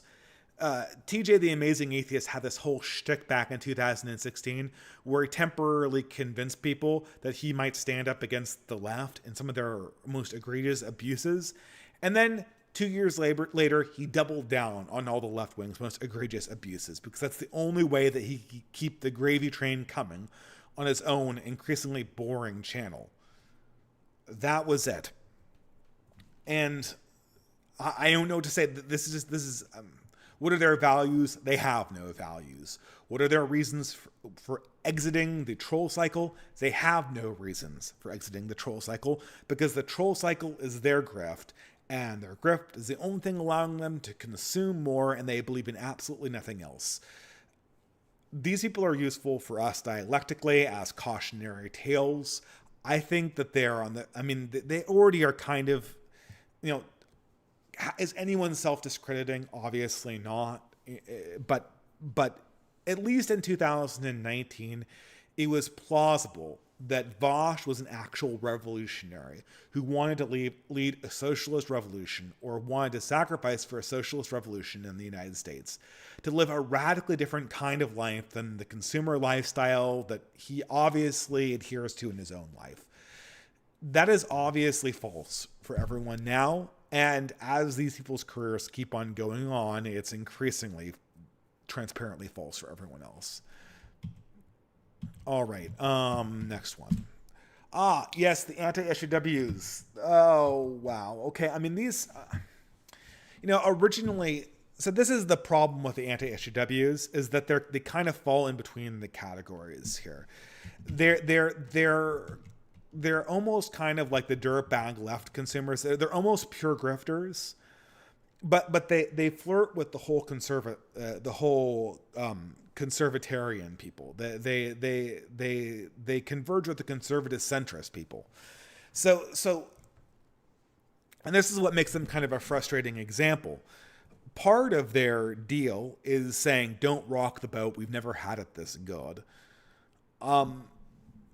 And unlike, say, the Bosches and the Amazing Atheists, they can use they have no problem using conservative arguments because they're aware that this is the best way to present oneself as being relatively consistent ideologically.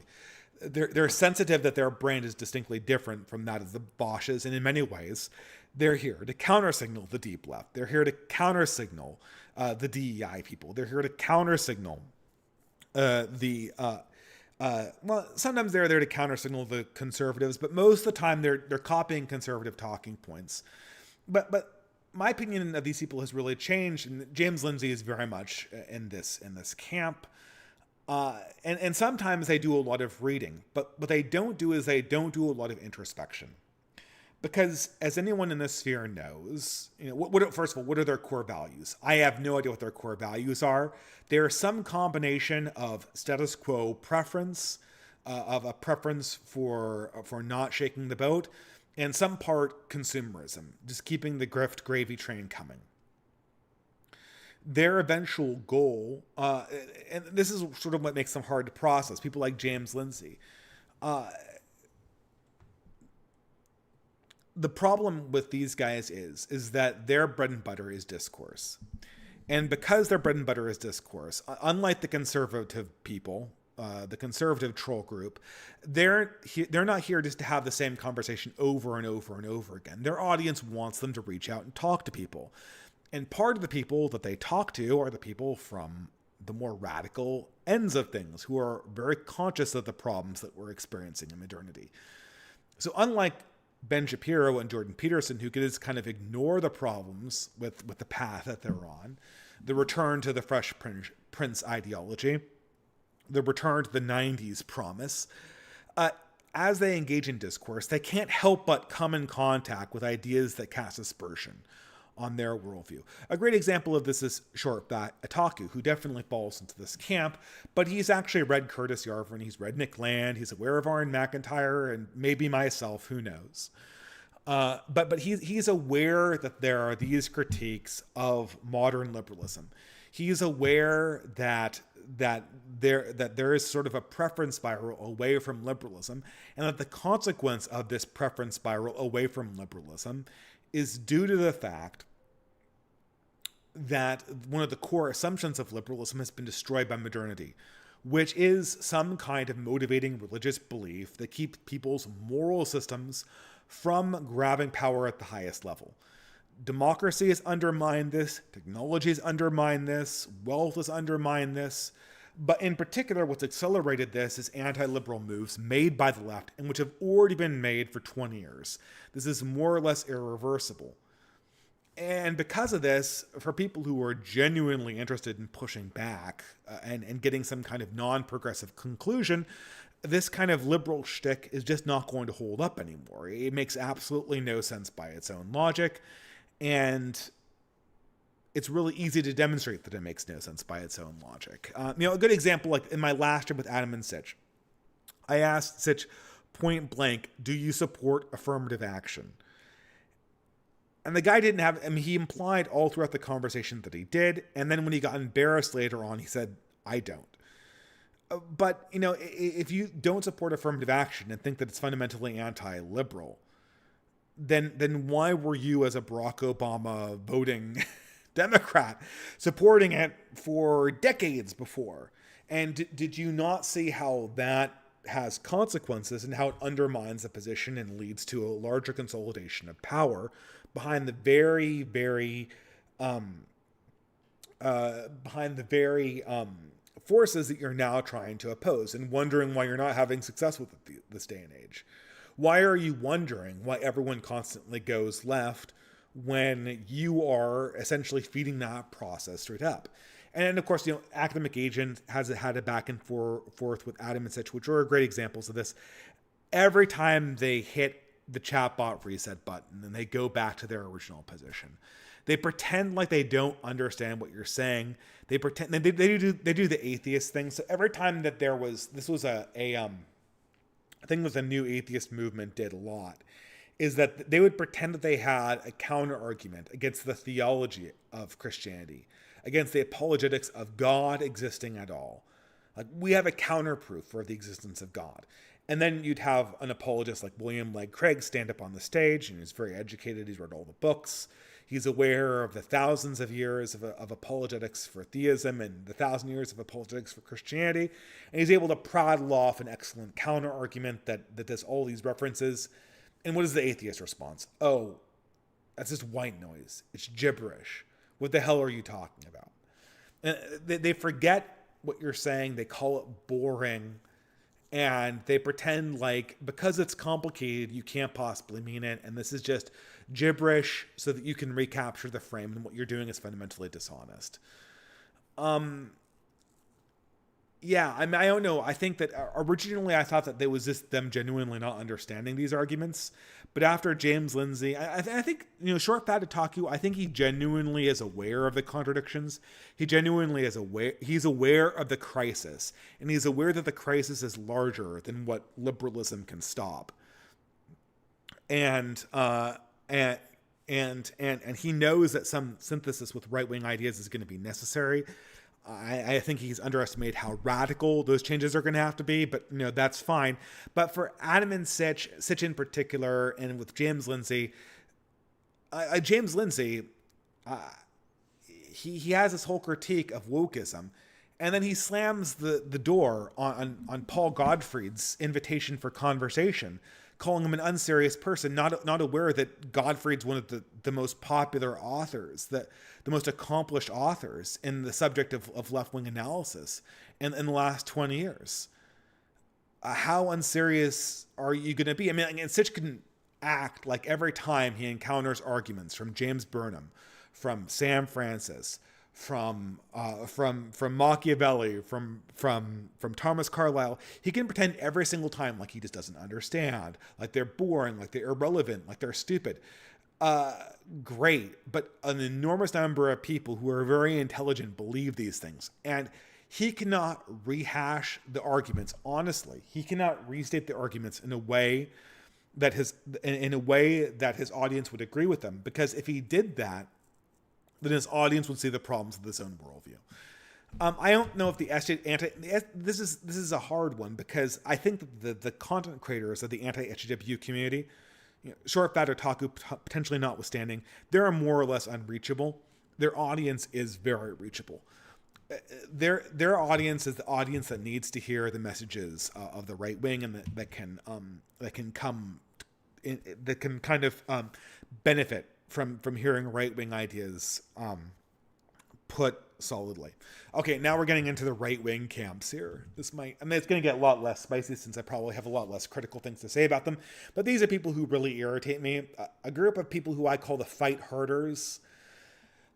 These are the people who are really, I mean, they're almost invariably big Trump or DeSantis supporters. And you are the worst person in the world if you're not on the right side of that issue.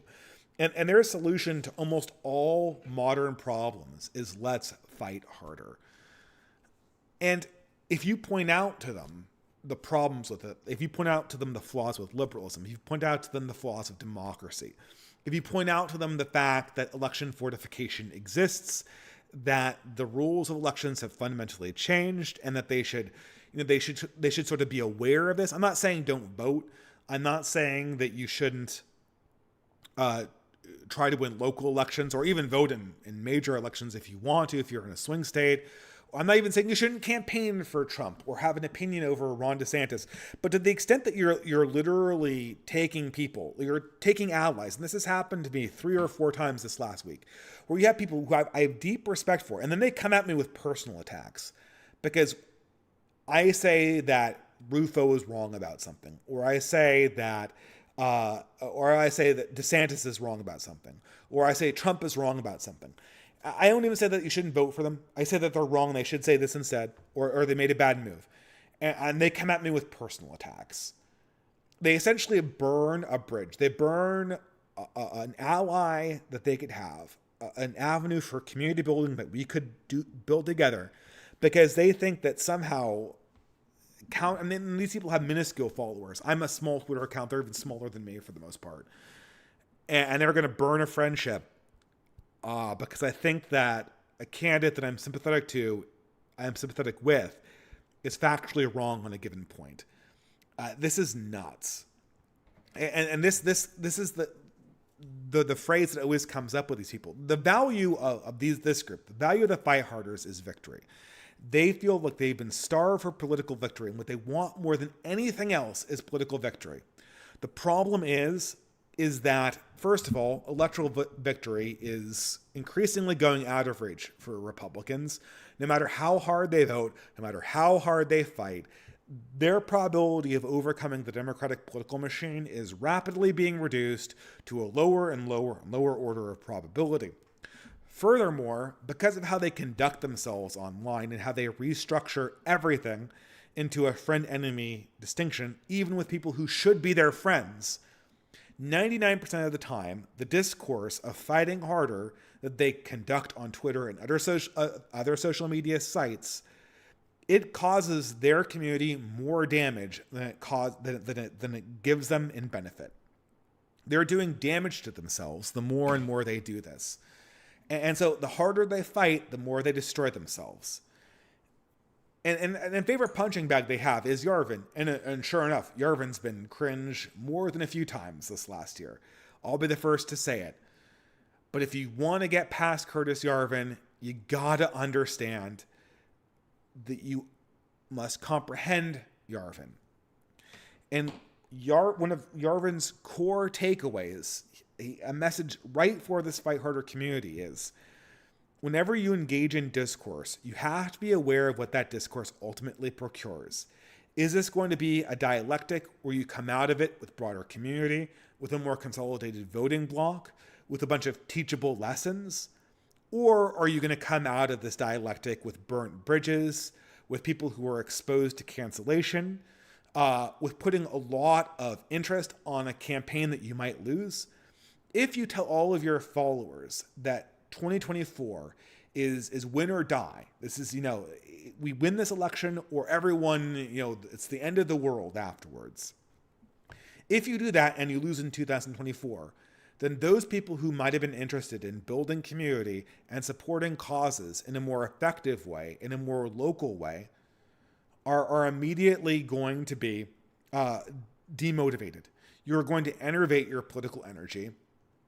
And it's unclear what you're getting as a consequence. It's unclear what you're getting in exchange for this process.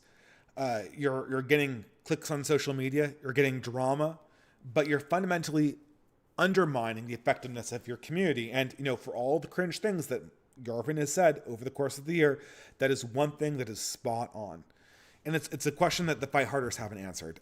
I wish we could get over this on the right, but, we're going to be hearing Trump versus DeSantis for the next, year. It's insufferable.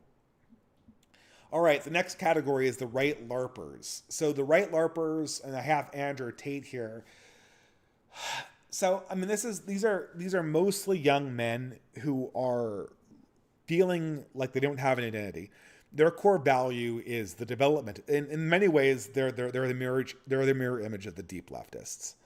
The problem with the right LARPers is that while the left wing likes to indulge their LARPers by giving them drugs and redesigning society around accommodating the LARP, the right LARPers are more or less completely unsupported by modern mainstream society.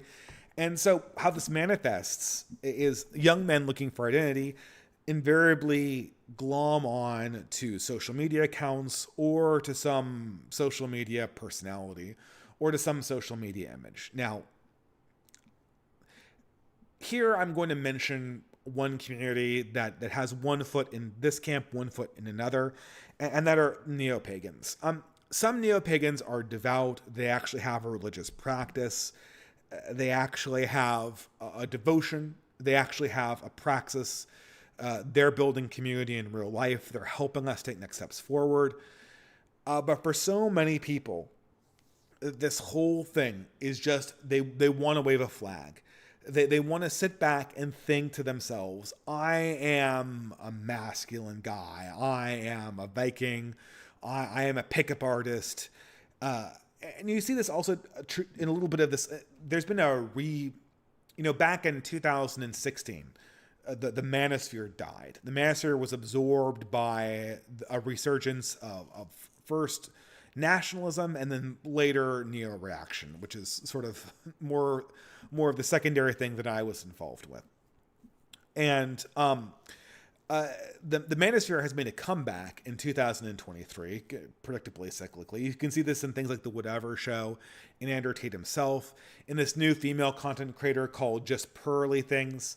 And it's a rehashing of the same sort of grievance points and the same sort of points about women being terrible, initiating most of the divorces, a lot of doomerism. Okay, fine. But here's the question that sunk the manosphere in 2016. Let's say all of that's true. What are you going to do now? For the most part, being Andrew Tate isn't an option, even if you wanted to be Andrew Tate. This pickup artist route, I mean, are the dating tips necessarily bad? Some of their dating tips are fine. But the problem is that they really rarely work for men. What works for men is getting confidence. And what gives men confidence is working in community with other men. Professionally developing yourself in communities of other men, physically developing yourself in some other discipline that is beyond extra professional or extracurricular. Sounds like you're in school, but extra professional or beyond just sports. Blogging, writing, practicing a musical instrument. These are the ways that men develop respect for themselves and develop market value. And these little ways of holding yourself, and especially complaints about women, they almost never actually make an impact. And so eventually we're going to come to terms with the fact that you have to live some of this stuff. And these parasocial relations, again, they only exist online. I think there's an avenue here. What is the contradiction? The contradiction is that the right LARPers sell their audience a way of self-improvement that doesn't actually work. And that in many ways, their adherence to a lot of these right-wing identity groups that are 100% virtual blocks them off from the self-improvement that could be given to them otherwise. The eventual way out of this dialectic, and here I guess it's a little bit more hopeful, because really the way you get out of this, the way you achieve synthesis, is just trying to live in a productive way, more than worshiping the idea of it in another person. So if I'm having a conversation with another man, and we're talking about what we can do to make things better, or what we have done to make things better, you shouldn't be talking to the other man like somehow Andrew Tate is your stand-in character. I'm talking to a guy who's 5'7" and, is pretty overweight. And his solution is like, let's get jacked. and and drive sports cars around, and that will scare the hell out of feminists, because we'll be perceived as being hyper masculine. What are you, Dave? You're not as buff or as rich as Andrew Tate. Okay, right? But we're talking about steps that we can take in the real world, not as not as virtual avatars we've associated parasocially with ourselves online. Simply touching grass and re-asking the same questions usually is enough to dispel this and bring people back to a healthy mode of communication. So I think this is more or less the way to go. Another interesting group I've noticed, and this is something that I think we very rarely talk about, but it is kind of this group will grow as the Biden administration drags on and drags on and drags on, and certainly if Biden wins in 2024, this group of people will explode. And these group of people are post-leftists. So now, okay, there needs to be a distinction here. These people are not baby boomers who think we've gone too far. That would be more the previous category of the boomer shitlibs or the boomer neoconservatives. Post-leftists are people who understand the flaws in modern industrial society, but who originally sought a solution for that in leftism. So obviously Mark Fisher was a leftist for all of his life, but he was very much going in this direction. He was very much, here I have a picture of Angela Nagel, another person like this. He was seeing the flaws in the left-wing ideology, and Zizek is to a certain extent like this as well. He can see the flaws in modern leftism and modern social thinking. And so at some point, they stand up and recognize leftism for the managerial instinct that they opposed inside capitalism. Their core value is some form of compassionate social justice. These people are the true believers in social justice. I would say that every one of the leftist groups has a little bit of a belief in this, but these are the true believers. The post-leftists, or the people who are edging towards post-leftism, are the people who genuinely believe in the promises of social justice and helping the poor in a way that very few of the DEI pick-me's, very few of the deep leftists, very few of the academic leftists actually believe. And once they examine what modern leftism has become, especially in identitarian forms, they run screaming and look for something else. What are their contradictions? Well, their contradictions are they're wedded to an idea of compassionate social policy that's not necessarily appropriate for our age. A good example of this would be on immigration. Now, I mean, immigration is horrible for the third world, right? The immigration regime we have right now hurts the third world overall.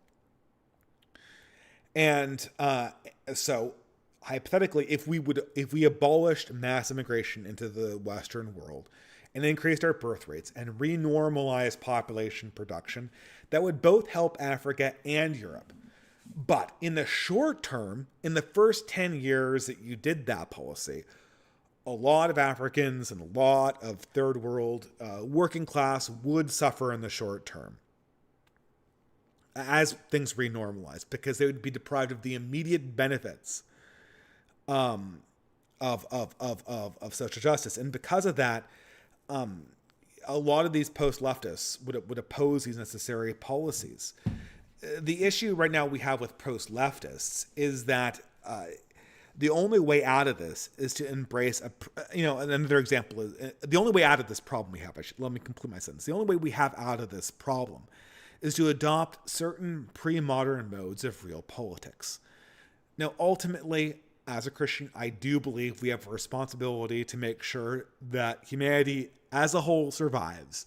And I'd like to keep intact as many populations of humanity and seek the well-being of as many different varieties of that humanity as possible. But in the short term, real politics dictates a certain preference for your own people and a certain realism about unraveling certain systems that, while they have certain social benefits, social justice benefits in the short term are overall macrocosmically harmful in the long term. Here I'm thinking of our debt bubble, of our real estate bubble, of our immigration bubble, which is a type of debt bubble. Mass immigration is a type of debt because you're importing people who've already been born and made during their productive years and then paying for them for social benefits afterwards. Unraveling all of these debt bubbles will involve a polity that can move against individual sob stories, individual concepts of social justice in the short term for the greater good. And I'm not so sure how that conversation happens with the post-leftists. I think they're listening to us. I think if we frame the conversations we have as dissidents as we're not trying to take away benefits. What we're trying to do is we have this giant turd sandwich called the global mass immigration policy and the global debt bubble and Africa as a whole. And we're trying to unravel this giant, yarn, we're trying to deconstruct this giant shit sandwich in a way that harms as few people as possible. And that's going to involve making some hard decisions in the short term. I think in this event, a few of the people in this group who have their heads screwed on properly will understand that real politics is necessary and that all solutions are going to have to, if they're not explicitly right-wing, look more what I would call classically political. They would look more like classical political solutions of the old world. Which brings me back to, another group here I have, the NatCons. The NatCons' core values. We're getting very close to our own groups. I have my own group here too. The NatCons cycle, their troll cycle, is a constant hand-wringing about the decline of the nation. Their core value is this idea of ethnic continuity. Here I have the Prime Minister of Hungary, Viktor Orban, and the Israeli nationalist and public speaker Yoram Harzoni. Luckily, these men are both nationals of countries that it's legal to be ethnically nationalist to. Although I like Hungary because my own ethnic group, not only, depending on how you drew the borders, they were either in Hungary or Serbia, but they were from Hungary.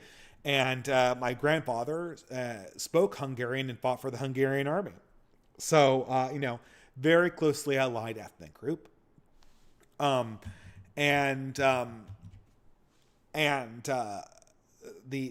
very closely allied ethnic group. But what's the problem with the NatCons? The problem with the NatCons is they are operating inside the frame of liberal democracy. They're either politicians or they think they can operate through the modes of democratic politics, and to some degree you can. But there's a reason why Yoram Harzoni's advice to young Gentile men is so utterly cringe, and that's because you cannot copy pasta Yoram Harzoni's ideas to your own circumstances. This is a group that I left out, but I'll mention them here. Are sort of the remnants of Christian nationalism as well. We could talk about this right now. Yoram Harzoni, in his interview with, I think it was Alex Kashuta, maybe it was somebody else, but he has this thing where it's just like, there are so many young men online for whom nationalism is just an idea. He didn't say LARP, but he meant LARP. So many young men for whom nationalism is just a LARP. What you really need to do is start going to church, and they'll match you up with a nice girl who continue on your own ethnic national tradition. Yeah, Yoram. Yeah, that's it. How many Gentiles belong to church? And look, I think that religion should be your primary identity, and then ethnicity should be very much your secondary one. But out of the Gentile population in America, how many young men can find support for the continuation of their ethnic group politically inside their religious organization? This is something that American churches, and there is legitimately a heresy of nationalism where you start worshiping the nation state and the ethnicity other than God, because God should be oppositional force. But this isn't Israel. You're not going to come. I'm sure if you're of Yoram's disposition, you can pop on down to the local synagogue, and your rabbi is going to be gunning for you to marry one of your co-ethnics and pop out a bunch of your co-ethnic kids, because continuing on the ethnicity and the nation is equivalent to continuing on the faith. For Catholics, it's much more complicated. Almost all Catholic churches are ethnically divided.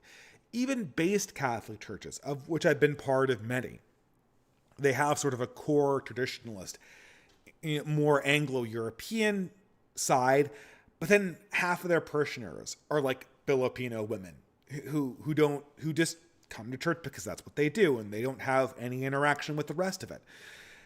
Your priest, your religious leaders are holding these two sides of their religion. They're white knuckling, trying to hold these two things together. They're not about to assist you in a nationalist crusade inside your churches. And that's leaving aside all of the other past elements that it seems a variety of the boomer conservative pastors are trying to bring in for some bizarre reason in 2023 into their churches. This does not work. You cannot make this move as a Gentile in Europe or America. You should absolutely re-engage with your faith because God is real. That's the only reason why you should worship God. You should absolutely, and leaving aside the only reason, it also will help you in your family life, and it can help you find a spouse, absolutely. But it's not going to be a basis for launching Yorm. It's not going to be a basis for launching a nationalist movement. It can't be. And none of the contemporary religious leaders in multicultural Christian countries are going to facilitate this, because in many cases it's illegal for them to do that. And the rest of the Hungarian nationalists are going to have to contend with the fact that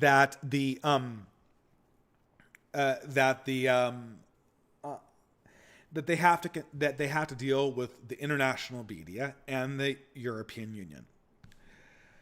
What is our path with these people? I mean, these people are obviously the NatCons are obviously allies of ours. They're allies of the dissident right. They are mainstreaming our ideas. They are getting our ideas printed in publications like the National Review, and Yoram Harzoni, I give him a shit for his bad advice that doesn't copy on to the Gentile experience nearly as well as it does his own ethnicity. Every time I bring him up, I think his heart's in the right place.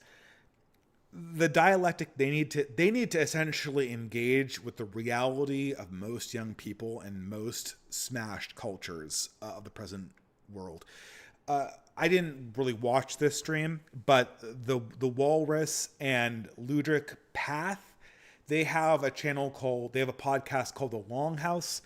And again, I didn't watch this. I just saw the concept of this in my subscription feed and watched 5 seconds of it. And on that channel, they had a girl who I know because my wife is friends with her, called Cows, who appears on the Woman's Hour, Poe the Person's channel. And she was talking about her extreme ethnic alienation being an American, and how, as an American in present day, you neither have a state identity, that was the original intention, was that you'd have a regional identity, or a European ethnic identity, or necessarily a very strong religious identity. And as such, you're completely deracinated. The national conservatives of Harzoni's persuasion and the Rod Drehers of the world, they need to spend more time addressing those people, that particular crowd. I will mention here too another very closely aligned group. Here I have Paul Kingsnorth and Mary Harrington. So these are two British people who are the religious seekers. I also would include in this group genuine pagans who are not LARPers, who are practicing a devout pagan faith. These people's core values is spirituality. They departed from the left or from the conservative movement or from the atheist movement because they realize the modernity is fundamentally hollowing out their connection with a higher order. They're deeply sympathetic to reactionary ideas that we talk about all the time on this channel. What are their problems? I would say that all the spiritual seekers tend to come to reactionary ideas later in life where they're not really very comfortable with the prospect of talking about radical change. And also, it's very, very hard for them to think about organization. Now, here I'm going to mention Rod Dreher, who we've had a lot of problems with Rod over the course of the last 2 years. But this is my problem with Rod Dreher, even leading up to 2021, when things really started to fall apart, was that Rod had all of the right diagnoses for the spiritual problems that fundamentally plague modernity. But he was absolutely, fundamentally incapable of organization, of actually understanding what it would take to organize young men, and of giving them proper assurances that they could find themselves inside a community and inside a polity that they could express their interests and express their spirituality in a way that wasn't just giving ground to the spirit of the modern age. I think these guys understand the problem, but they need to take the next step. They need to actually talk about what it takes to break the force of atomization, and what would it actually look like to have a community of young men dedicated to a spiritual cause. Do I have the answer for that right now? I certainly don't. That's obviously what things like the Beowulf Foundation and the Old Glory Club and Basque Weaving is designed to fix, or attempt to come up with spitball prototypes to fix. But it's going to look a little bit more scary than what these people like. Young men, when they're gathering together, it has a more radical and less contemplative feel than a lot of what the spiritual thinkers are usually comfortable with. And this brings me to my last group, our own collection of people. Here I have Aaron McIntyre, Nick Land, academic agent, blah, blah, blah. I could list everyone. What's our troll cycle? Our troll cycle, we're essentially political hobbyists. We have political organizations. We diagnose the problems. We talk about spirituality. Usually we have all of our own political, spiritual communities. Aaron's a Protestant. I'm a Catholic. I don't know what the heck academic agent is. Billows is a Mormon. We all have our own kooky ideas. We all read the same old books. Our grift is sort of endless discourse. I think that the way we break out of it is to literally try to engage with other communities, try to see what might be the thing that breaks them out of the troll cycle and breaks them into healthier mode of discourse where you're actually trying to take on problems, where you're actually finding common ground and building friendship. Okay, guys, that is the typology of trolls. I think that's it, isn't it? Yes, that's the end of my monologue for today. It was, I wasn't say it was disorganized. It was almost too organized. But anyway, I will put it on intermission, and then I'll come back and answer the super chats in a few minutes after I finish my water.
right, guys, I'm back. Time to answer the super chats.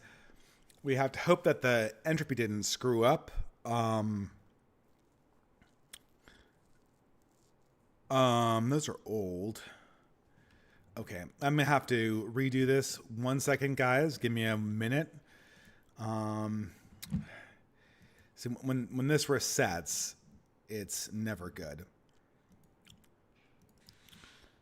I have to redo the pin thing so you see it.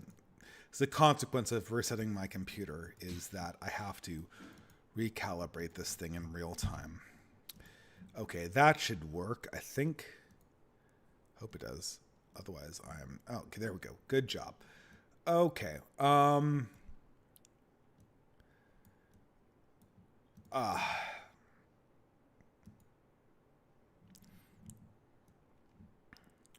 Okay, that should do it.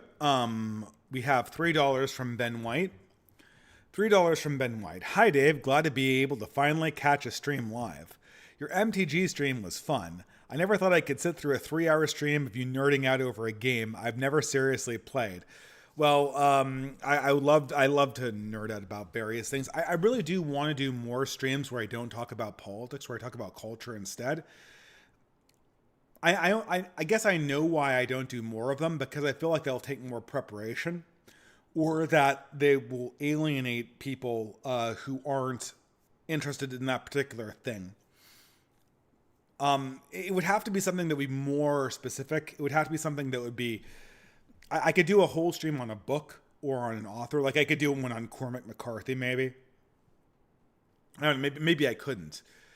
Maybe I wouldn't have enough things to say about Cormac McCarthy. But I could talk endlessly about various stuff like bluegrass or whatnot. I think what made the Magic the Gathering thing interesting was that the development of Magic the Gathering was it very much followed the pattern of most managerial institutions with the founding members. How there was a vision for what Magic the Gathering should be and what Magic the Gathering fans wanted it to be, and then there was a formula that made the company the most money and that sold it as an addictive consumer product. And eventually it and the rest of the game making industry moved towards what the industry wanted very, very slowly, and became product as identity, which is, I think, not the best for anyone involved. But thank you very much. It's a very nice compliment. Chud Manifesto for $5 USA. Should Australia move its National Day from the 12th of January? There's a push to move this as it's Invasion Day and makes white liberals sad on behalf of Indigenous people. Also, what is your approach to changes of colonialism? E.g., we stole the land. Okay, so maybe I'm making a mistake here, Chud Manifesto. But the only Australia Day that I thought that the Australia Day was the commemoration of the Battle of Gallipoli or something like that. Is it like the Canadian Independence Day where they literally commemorate the British Parliament giving them slightly more money? If it's that, or not slightly more money, slightly more autonomy. If it's like Canada Day, then I don't know. What is the 26th of January commemorating? I know Franklin's in the stream. What is the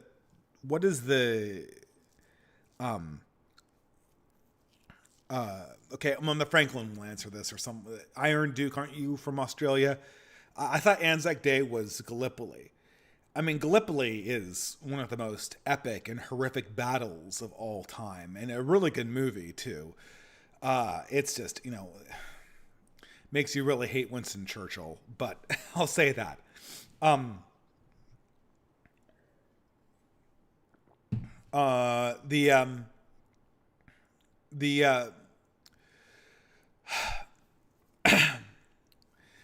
I don't know.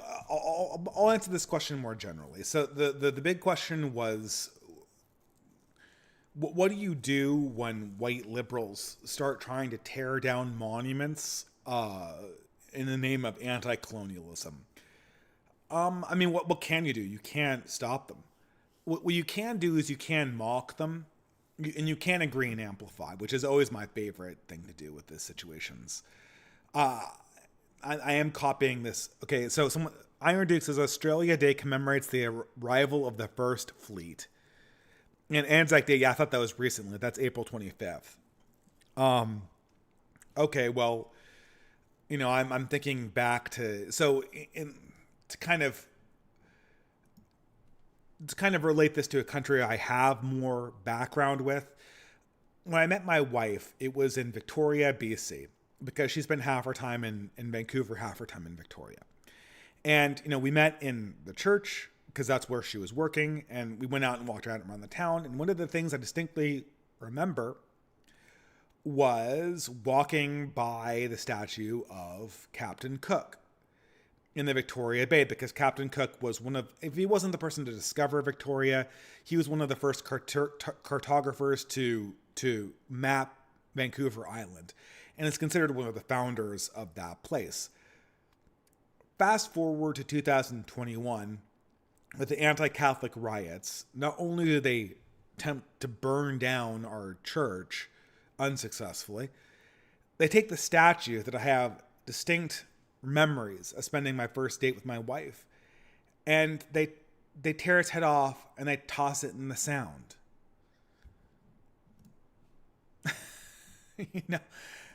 I don't know what to say to that. I will, and for what?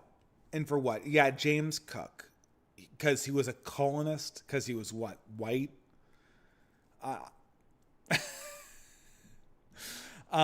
He explored the world or something. And most of these people who do these things, they couldn't tell you the first thing about James Cook. They couldn't tell you what kind of man he is. All they have is a certain script they're reading from, they got from their university. And they've nominated themselves the vanguard of the Cultural Revolution. I'd mock them for this. You can't. First of all, you can't stop them. Let's get that through. If they can destroy statues and suffer no consequences for it. They can start fires at churches and suffer virtually no consequences for it. Your ability to stop them is, it's a very, very low order of probability. You can't punish people for doing literal crimes. And you're certainly not going to stop them from doing land acknowledgements that were, James Cook was 1770. Okay, that's good to know. He is, land acknowledgements are one of my favorite things. If someone gives you a land acknowledgement, why don't they give? If an institution that is progressive is making a land acknowledgement, why doesn't the tribe literally own that institution? If the tribe owned the institution, then they shouldn't give the land acknowledgement because they own it. If the tribe doesn't own the institution, then why doesn't the progressive institution give it back? I always agree and amplify land acknowledgements, because land acknowledgements are acknowledgement of nationalism and blood and soil. Agree and amplify, as the Franklin says, is always my policy towards land acknowledgements, because most of the time, land acknowledgements are transparently futile, transparently fake DEI shit that everyone should be embarrassed saying. They do absolutely nothing. And if you point out that they do absolutely nothing and leave it unclear whether you're a right winger or a left winger, you can kind of, like, once you get that acknowledgement that they do nothing, you can say, well, then they should just do something and spare us the acknowledgement of blood and soil. If this land really does belong to the native inhabitants of Victoria Island, if it literally does belong to the Patwin Indians of Northern California, then they should give it back to the tribe and be done with it, and let the tribal elders lead us in prayer next time we have something to say, which they probably shouldn't say. I just can't stand being ruled by white progressives. They can shut up, and they have no reason to talk, even by their own logic. There are very few things that I think we can copy from, Saul Alinsky. But one thing you can copy is holding them to their own standards. If they're agree and amplify, every time a white person is speaking on behalf of the nationalism of a non-white identity group, agree and amplify it. So I hope that answers that question. And that puts you in a perfect position because they have to explain why they can't give the land back, which you can dismiss as special pleading. You can dismiss it as them being disingenuous, them lying. And he said, then all I heard was lies masquerading as a prayer, and I'm really sick of being lied to. If you want to give it back, give it back. If you want to check your privilege, shut the fuck up. But don't be me this pietistic nonsense and then act like a filthy grifter. And like that is a respectable thing to say, and it's impossible for them to cancel you over it because you are actually attacking them from the left. The Franklin always says agree and amplify. In his last live stream, the Franklin also said that we might try to dip our beaks into the DEI pot. That's really hard. The DEI pot, first of all, sussing out reactionaries and opportunists is something that they do because there are genuine sociopaths that try to dip their beaks into the DEI pot, and there are only a limited number of spaces. And so sussing out the people who are not true believers, because there are very few true DEI believers, but sussing out the people who are passable true believers is something that the DEI groups are usually pretty good at.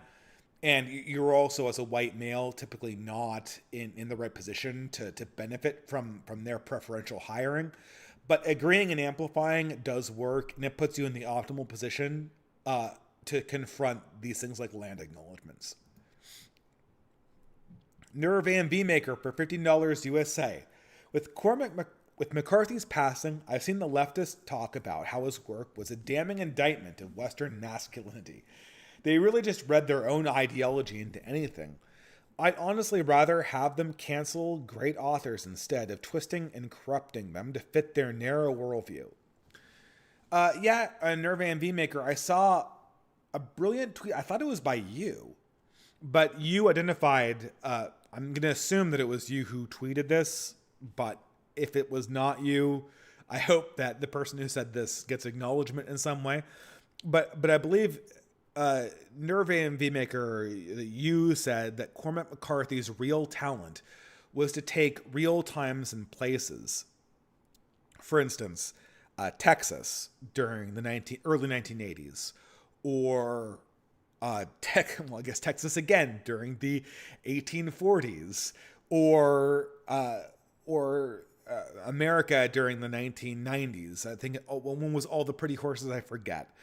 But each one of Cormac McCarthy's novels, and I've only read like 2 of them, but Blood Meridian's one of my favorite books, and it's great. But he takes these historical periods and he transforms them into places that seem like they're alien realities, where good and evil can fight out in these Hebraic stakes, and it feels like anything could happen.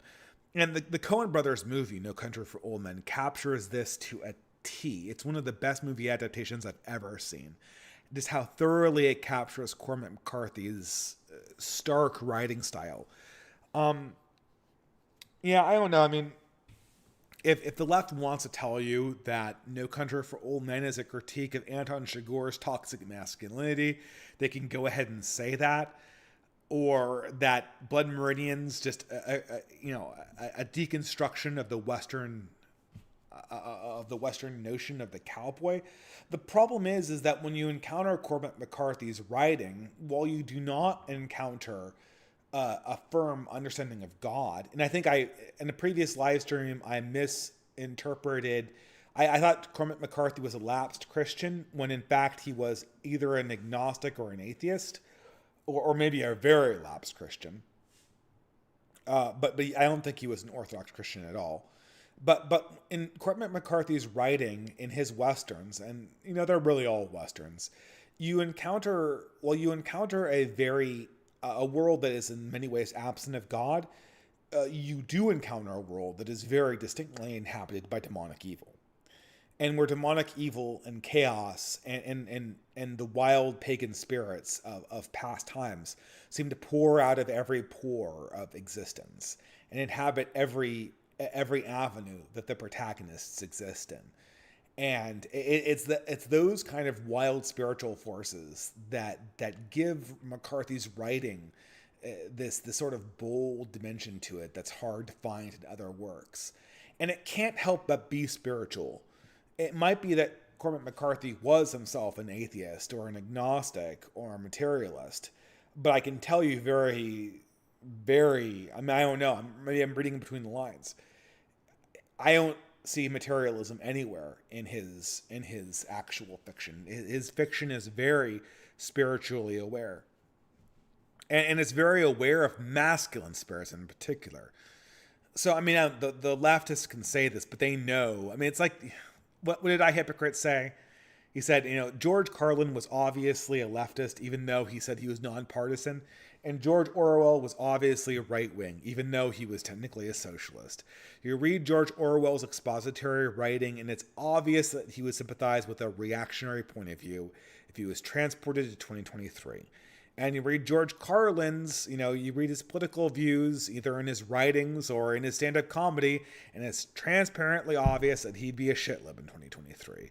So let's just be honest about it. And, nobody is going to read Cormac McCarthy and not see elements of spirituality oozing out of every line that he ever wrote. And so I'm not really very worried about critics, at least, mangling that. Ben White for $5 USA. California now has laws that favor giving the child to the parent who affirms the gender of the child over the parent who doesn't want to trans the kid. How can any community survive in a state that is so anti-family? Should they all just leave? Well, I mean, no family is going to survive in that state that is not intact and whose both parents aren't of one mind when it comes to opposing these anti-human ideologies. I don't think that things are necessarily as hopeless as that. I have friends who live in California who are very based, who are either conservative or reactionary, and they are there because they have financial opportunities there. Obviously, my family is still there. I'm not of this mind. A lot of people who come from red states, they do this thing where, like, move out of California and New York the first chance you get. Move out of the big cities the first chance you get. I don't live in a big city, but I don't live in a red state or a rural area. And I don't think that just moving to a rural area without a plan of what you're going to do is a good idea. The most important thing you can do for your family is to be, first of all, in an intact family with one common political mind, with one common opinion about how the children can and must be raised, and to keep them away from the dangerous ideas and the unhealthy ideas that are coming out of progressivism. Second, you need to be part of a community, and you need to have a plan for your future and the future of your kids, and you need to work to integrate that community with the broader community of counter-progressivism overall. And for this purposes, this is the reason why Beowulf exists. This is the reason why basket weaving exists. Although basket weaving is, for the time being, more for single young men, but we're expanding it, so there you go. If your family falls apart, or if you have political fights inside your family, even if you are in a red state, a divorce or a political division on this subject in a family will hurt you more than a random bylaw will hurt you in California. It is more important to be of a single mind and of a common familial body than it is to be in the state with the most based laws. That is what I want to say to this, and that's what I want to reemphasize. And that's also why divorces depress me so much. Lauren Southern's divorce, I mean, I don't know. She's obviously a woman who married very unwisely and was not straightforward with what her husband could expect from the relationship, and her husband obviously wasn't honest with himself about what the marriage would imply. And obviously it fell apart. That weakens not only her family to further infiltration It obviously harms the child, and it obviously harms the ability. I mean, I think in her case, if what she said was true, it it almost would be grounds for an annulment in the Catholic case. I'm not an expert in canon law, but I mean, if what she said was true, then it seems almost like abandonment and I don't know. I don't not have the competence to make this assertion, but supposing she could get it annulled and remarried in the Catholic Church, or she's she joins a Christian denomination that gives annulments in a looser standard. That will be a mixed family, which will, it might be strong, but it will be weaker to these forces, these entropic forces, than would be an intact family to begin with. So, I will freak out over the California laws. They're certainly not good. We can't stop them. And in the meantime, the most important thing is to make communities and intact families.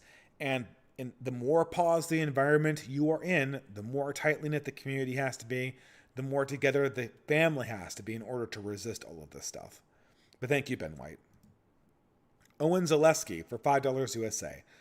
I feel a lot of what you are saying right now. A lot of people have developed a nasty attitude about the people that got the jab. People talking about how they are going to die out or not going to make it. No clemency, no mercy, and no understanding. I mean, yeah, freaking out over people getting the vaccine is just the worst. I mean, like, people had to get it to get jobs. I make a policy of not disclosing that information about my own family. People had to get the jab to get jobs. People had, some husbands didn't get it, some wives did. It's the stupidest thing ever. I mean, everyone in this community agrees that the mandate policies that were put behind the inoculation and the effectiveness of the inoculations are absolutely a travesty. And this is a fundamental abuse that the worldwide health establishment had during the COVID years, other than very likely making the virus to begin with, totally mismanaging the lockdowns and the ability to contain the virus and the ability to contain it internationally and locally, abusively using these regulations to punish their political enemies. Everyone agrees that this is an abuse of the government. And if you are disowning people because they got and regretted a medical procedure in the past, I think that, in that case, I think you really need to re-examine how you're running friend-enemy distinction, because in that case, you're probably not going to make it. I mean, you are distancing yourselves from people who want to be your ally. No serious person distances themselves from potential allies over a medical mistake they made in the past. Okay, going on to the next one. Society Man for $5. Hey, nice to see you, Society Man. $5. I finished reading Blood Meridian for the first time in my life on Monday. On Tuesday, Cormac McCarthy was announced to be dead. I know it's coincidental, but I'll probably remember that until the day I die. Yeah, Blood Meridian is a really shaking book. I've heard The Road is more intense. Now, seeing the movie, I don't know if I want to read the book. I have a young son. I just don't want to imagine. I do kind of imagine myself in that situation more than I should in my nightmares. But yeah, Cormac McCarthy's writing is bleak. And Cormac McCarthy dying on the same week that Ted Kaczynski died it somehow seems like we've reached the end of an era. Cormac McCarthy and Ted Kaczynski were two of the great prophets of the 21st century. Even if they didn't believe in God or religion properly, they knew the demons that stalk us in the background of our present day. And the fact that they died in such close proximity, and in this year in particular, I think it's just the changing of an era. Their prophecies came to pass. We are experiencing the consequences that they told us about. And now we have to find the new luminaries who will show us the ways through these crisis periods. And I think I will definitely remember. I don't know if I'll remember the day he died, but it's hard to take those two individuals and put them in the rearview mirror. Um, yeah, absolutely. Sam153 for $15 USA. Evening, Dave. I hope you enjoy the event. You mentioned Subscribestar earlier. For some reason, it requires a renewal every month. I'm not so sure if this is a setting or not. Cheers. Yeah, I mean, that's one thing about Subscribestar is it seems to not do auto renews.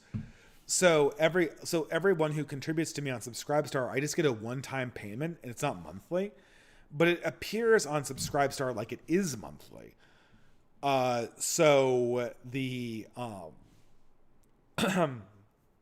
it's unclear what I don't know. The system is still very alpha, and it's not that I don't like it or I won't keep it. Maybe I feel bad keeping it around if I'm also going to use Substack as my main payment platform, because I really should only have two ways of getting money. One is some kind of subscription service where I'll give you access to all my old videos or whatever if you want to just, buy me a beer or support this project in perpetuity. And then the next one would be a super chat system where you can pay me to answer your questions. But yeah, I do appreciate Subscribestar for the service they did in the years when I was boycotting Patreon, but I think I might need to move to a different system for my own business needs, as the professionals say. Ben White for $5 USA. As the US declines, which scenario is more likely? Ethnic groups like the Chinese on net flee the US to their country of origin, or other countries sponsor immigration into the US to set up their own ethnic colonies and trading posts. It's two. I mean, look, if you're in a city like Vancouver and the national Canadian government looks like it can't keep order anymore, your incentive as the Chinese community would be to wield power inside Vancouver as much as possible. Because people will embrace order even if it comes from a foreign country.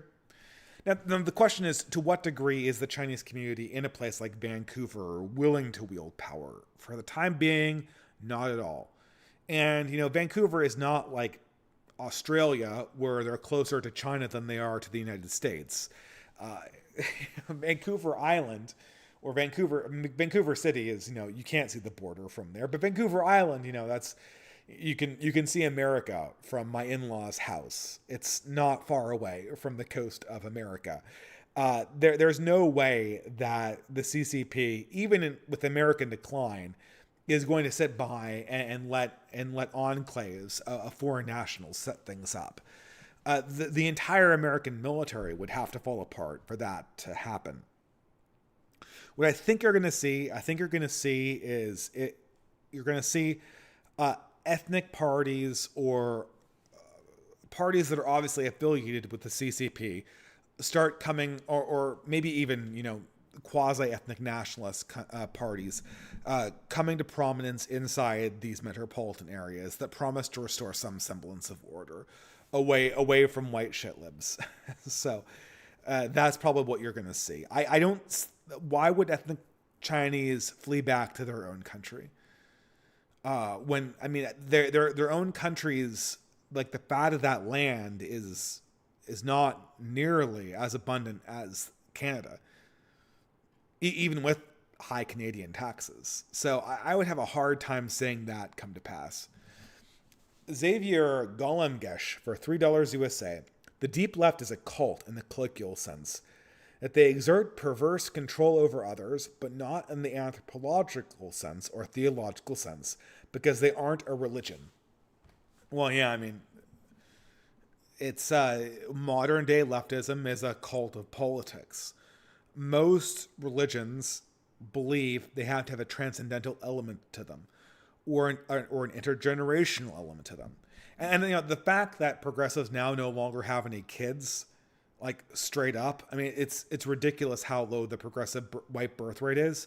It means that now not only is progressivism a cult of politics, progressivism is also a death cult.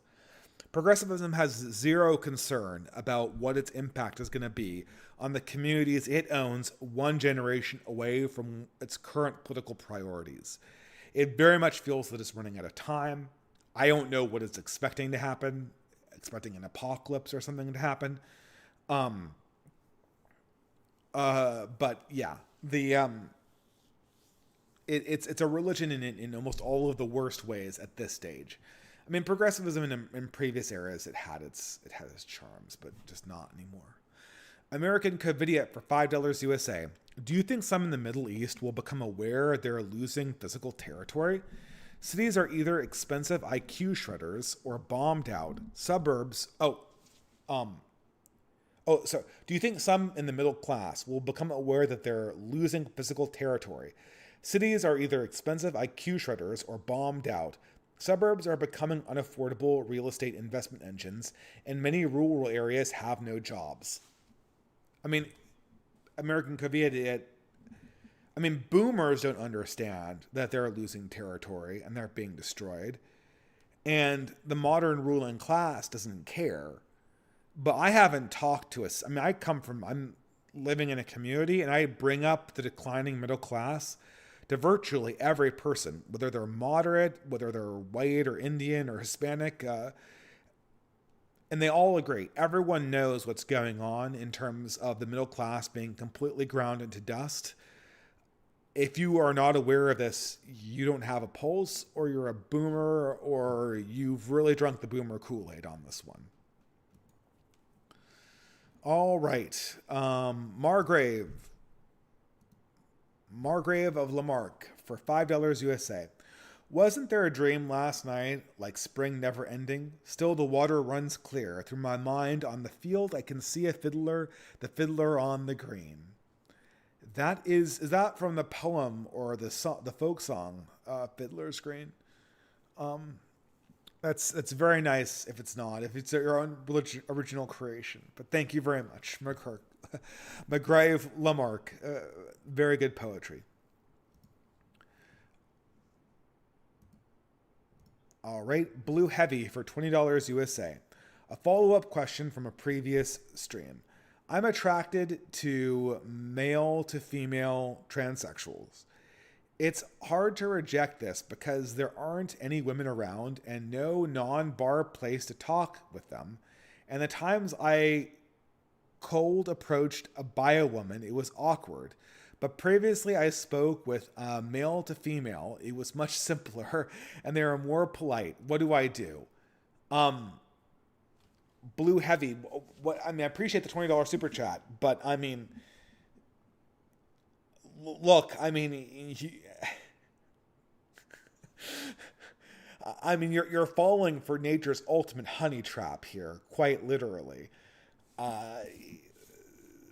You're talking about dating trans women who can't bear physical children with you because they're more polite to you than biological women. Look, I haven't been on the dating market for like 5 years now or something. So far from me to give advice to a man who's probably much younger than me. But rewinding my life 7 years, the utility of having a real woman. Obviously, anytime after I converted to Catholicism, I mean, the sort of real dimension to women, isn't that sort of appealing to actually have the genuine article biologically? I'm assuming you're not religious, or otherwise this question would be an obvious. This is not compliant with most traditionalist religions. And I'm just trying to figure out the psychology here, because when I was my most coom-brained as a new atheist, it's very hard for me to imagine wanting the hottest trans woman in the world over even the ugliest cis woman. For me, reality is just that important. I hate flattery. I hate when people tell me compliments I don't think it's true. And this is one thing I really, Hooters pissed me off. Hooters pissed me off because it's the uncanny valley of female flirting. So there's stuff that's obviously fake, like pornography. And there's stuff that is like kind of almost real, like flirting. Like you're flirting with and I'm married, so I don't flirt. But I'm saying, like, I'm thinking back to when I was 20. Like, when you're in 20s, you flirt with women at the bar. You know that she's kind of buttering you up for a tip. But there's also the possibility that you just get along. And this is just her being an ordinary human being. And seeing you as a young guy and enjoying your sense of humor, and maybe you're making her evening a little bit better relative to the angry, drunk, 50-year-old that's on the booth next to you, right? So the whole fun of flirting is that it's real. With Hooters, it's fake. It's fake. You know that they're pretending to like you for money. And it's really obvious, and it pisses me off. I can't imagine being attracted to a trans woman because I know it's fake. I know it's fake, and I would never be able to get that out of my mind. Look, if you're attracted to biological women, but you don't want to be the guy who ends up with a trans woman because they were more polite than the biological woman that you've met. There's just no utility for that. It's the bar isn't even that high. The amount of confidence you need to approach a woman who's average is the confidence you need to succeed at most things in life. I'm not saying like dating a supermodel. I'm saying your average woman.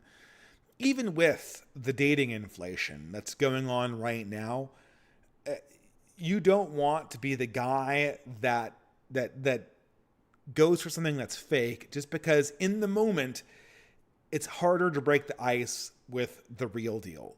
And if you take that attitude to other things in life, you'll be doing yourself a disservice. If everything you do in life, you accept an inferior product because it's easier to get, you will get in a pod, you will eat the bugs, you'll spend your life playing video games because, believe me, that's easier than doing the alternative in any one of those cases.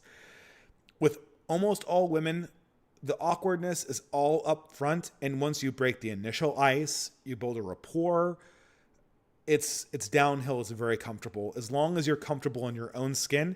And if you're not comfortable in your own skin, you probably should be getting comfortable in your own skin as opposed to trying to hook up with people, because you're certainly not going to be ready for marriage if you're not comfortable in your own skin. And as I always say, you get comfortable in your own skin doing things in community with other men or in competition if you're antisocial. Ben White for $3. Read The Academic Left. During the whole drama about student loan forgiveness, I noticed that no one is allowing borrowers to declare bankruptcy to discharge student loans. There's a 2 out of 2 here from Ben White. Would allowing writing off student loans weaken the academic left? Also, I can't feel sorry for people complaining about repayment when they've had 3 years to prepare. Is it wrong to think that? I mean, we have gone over this a little bit with student debt. I mean, like, the real culprit here is the universities. And if you could repay student loans by seizing the endowments, that would be good. The thing is that virtually nobody is proposing paying off student loan debts by seizing the endowments. I think maybe a fair thing is to confiscate. I mean, you could essentially try to. I mean, obviously, if I was dictator, I would just force all of the colleges to pay off everyone's student loan debt. Of the people who, so you can now declare bankruptcy on student loan debt, but that bankruptcy has to be paid off. Half of it has to be paid off by the universities. And after you did that, half of the universities would go bankrupt because everyone would declare bankruptcy on their student loan debt. Now, is it unfair to make them pay? I mean, the problem is that these debts were sold to minors. They are sold to minors on false pretenses. They are still responsible for that money in the absolute sense, in the English common law sense. But our entire society is based around printing money and never paying it back. That's how most rich people are rich. That's how most corporations operate right now. They don't make a profit. That's how our government operates. So out of all this society, out of this whole debt-ridden society where no one pays back their debts, we're going to start really holding people's feet to the fire with 22-year-olds. I agree with you in the abstract, but deciding to make that the line in the sand strikes me as kind of being not prudent, I suppose. It's certainly not prudent from a political point of view, because the people who are angry about their student loan debt need to understand that the universities are their enemies. Nerve AMV Maker for $3 USA. It's also insane that works of publicly employed intellectuals can be behind a paywall. The public funds their work. They shouldn't be allowed to charge for them. Well, I mean, yeah, but journals are usually, I mean, these are private corporations. Even if they do have public funding, they recoup their, I mean, it's all publicly funded anyway, because no one pays $100 to read. No one pays $100 to read Matt McManus's rehash of Peter Tillich for 1,000 pages of bibliography citations. No one pays that. What happens is that the universities pay the publishers a certain amount of money, which the universities get from student loan debts, so that all of their researchers can have access to the entire catalog of whatever the, like, Springer Link or whatever has on offer. And that's the that's how they make their money. And is it public? Is it private? Well, technically on the books, it's private and not public. So it's not so easy to see that. It's not so apparent that journals shouldn't charge money for their copies, because journals do need to make their balance sheets balance. And the only way they can is by extorting money from the universities, which is extorting it from the students, which are extorting it from debt, which is being, printed by banks, or printed by the Federal Reserve and given to banks. Yeah, that's how it works. But I mean, the real atrocious thing with the academic stuff is not, I mean, look, I know Ben Burgess and Matt McManus don't have an answer to my questions. I know that what I'm looking for is not in that book. I know it's not in the book. Someone could just send me a copy. I said, send me the PDF. You got my email address. They never do. They're doing that because they don't want to answer the question, because it's an embarrassing question that they don't have an answer for. And they like the whole buy my $100 book because it makes them look like I'm just being lazy or something.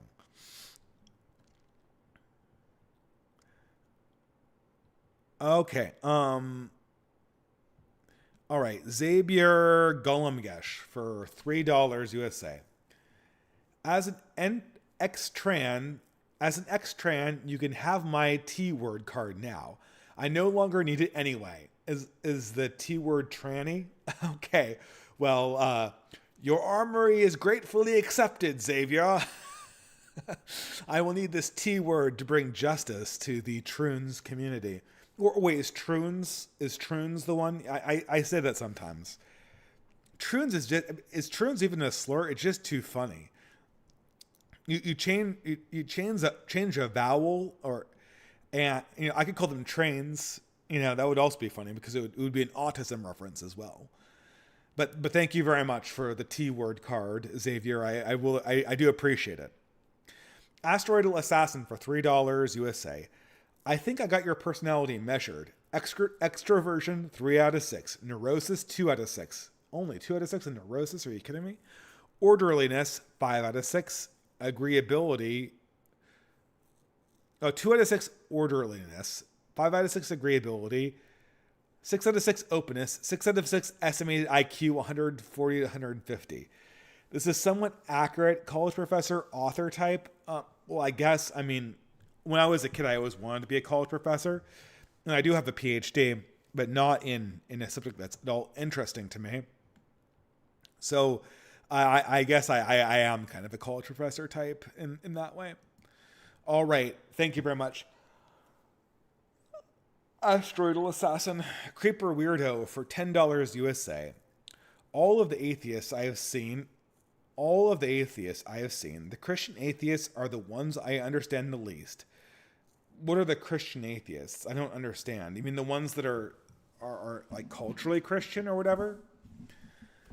I don't know what Christian atheist means. So you see how the world is changing for the worst. You see that tradition is good and deep, but you don't believe in something. Oh, do you mean the atheists that are like right wing atheists? There was a guy on Benjamin Boyce's channel who was like an objectivist. I mean, the problem is yeah. I mean, if you're talking about right wing atheists, and I'm not talking about like Curtis Yarvin, who understands the utility of religion. I'm talking about the right wing atheists who are saying things like all of right wing political ideas are correct and progressive political ideas are all wrong. But right wingers need to be public atheists. And they need to be public atheists and get rid of religion, because otherwise, right wing ideas will be debunkable by other atheist debunkers. Well, I mean, if you say things like that, which is what the guy was saying on Benjamin Boyce's channel, you arguably don't understand a key right-wing principle. First of all, everything is debunkable. Every idea is debunkable if you just undermine its presuppositions. Second of all, materialism is a very poor model for the physical world, and it's a terrible model for the political world. So why are you incorporating materialist assumptions? And third, and this is the most important one, this is the one they can't answer, explain to me again how atheist secularism, despite it getting rid of all its Christian presuppositions, did a worse job coming up with new ethics than did the traditional religions it tried to replace. I have never heard a good answer from one of these right-wing atheist types, and it's just, I can't take it seriously because of that. If you're like Curtis Yarvin, who's saying something like, or maybe the Franklin, I think he might be an atheist too. If you're saying something like, I can't believe because I just don't believe. But I understand that these religious principles point to a lot of ideas that are true, good, and beautiful, and therefore we can't undermine religion publicly by incorporating explicit atheism into an ideology. That's fine. That's a theological conversation. And at that point, we're back talking about William Lane Craig and, the Kalam cosmological argument. But that's not the conversation I see from a lot of these right-wing atheists. It's a lot more silly than that. But thank you, Creeper Weirdo.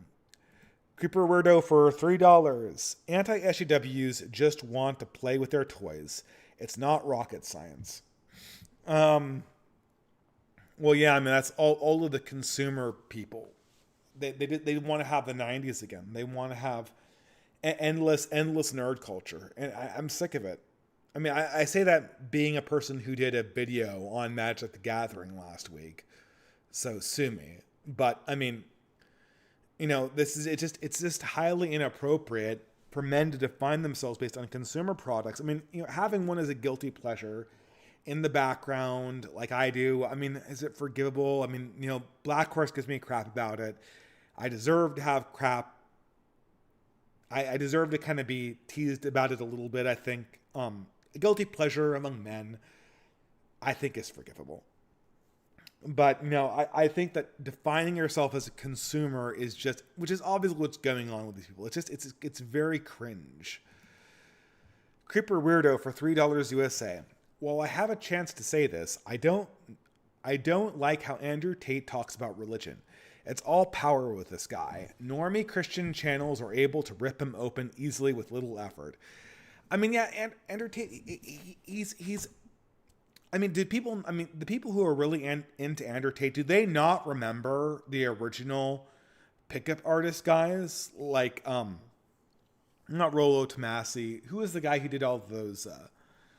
The guy who became an Orthodox Christian. I can't remember. There's Mystery Method. There's Chateau Hartiste. All of these guys. Do people who are into Andrew Tate not remember those guys? This is an old phenomenon. Andrew Tate is a rerun of all those pickup artists. And he's going to have the same fate. Like, he's going to get canceled. People are going to move on from him. His ideas are not serious. It's like a lot of the Uber Boyo too. I mean, I kind of enjoy his shtick a little bit. Bronze Age Pervert. Bronze Age Pervert wrote a good book. But this whole sort of Nietzschean stuff, I mean, sure, great. All hail the Ubermensch or whatever, right? But this, Like that's not where the conversation, or Christianity is a slave or religion or whatever. But that's not where the conversation ends. There are follow-up questions to those statements Nietzsche made, and none of these guys have good answers to those follow-up questions. They just rehash the original owns and then, get clicks and then do it again in 3 months when no one forgets how the conversation progressed from there. But that is what it is. Andrew Tate probably will be around for 2 more years and then he'll just disappear suddenly. I would be amazed if he's still around in 5 years. I mean, he'll be around in the same way that Stephen Molyneux is around, but I don't think he'll be prominent. Patrick Casey for $5. Hey man, yeah, I enjoy your show too. Good stream, he says. Thank you. Yeah, Patrick Casey does a great interview show. Check it out. I think it's on Tuesdays. So I think I'm no longer sharing a time slot with him. But thank you.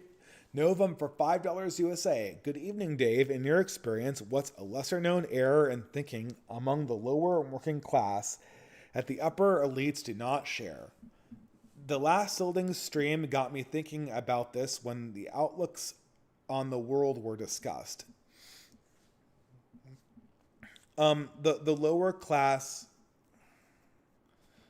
the lower class loves flexing things they don't have. They like pretending like they're winning, and they think that they do things that the upper class would just never do in their position. When the upper class is not winning or not powerful, they tend to shut up. When the lower class is not powerful, they tend to get really loud. And this is something that is, I'm sure this works really well for them inside their own class dynamics, but it works horribly in politics because it's really, really easy to come in and just smash you. And I think that they just thought they should, I don't know, I shouldn't tell them to stop doing anything like that.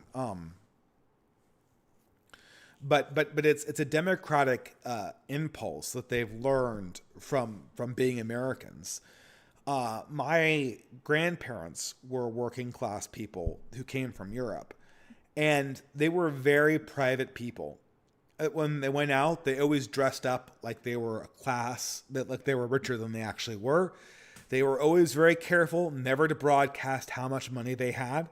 And they were always very, very careful not to challenge people on politics unless they knew what was in their favor immediately. And look, if you have a political show and you come from a working class, like that's your job. You've got to talk about politics. But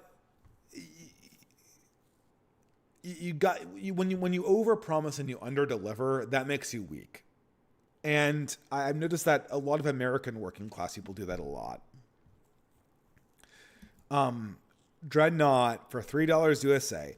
Dave, I just wanted to say that I really enjoyed the streams your wife does with you doing Magic the Gathering. Reminds me of playing board games with friends and family a long time ago. Well, this is funny, Dreadnought. I do sometimes partake in video games that are like video games of board games. Like I really like the video game version of Space Hulk.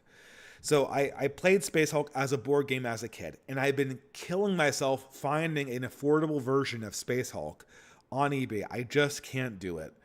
And there are people who scalp it for a ridiculous amount of money, and I've actually literally considered buying it for that much amount of money. But I just know that Games Workshop is going to republish that game the second I buy it. so I'm waiting. But I do sometimes play games, but there's just no substitute for playing board games on paper.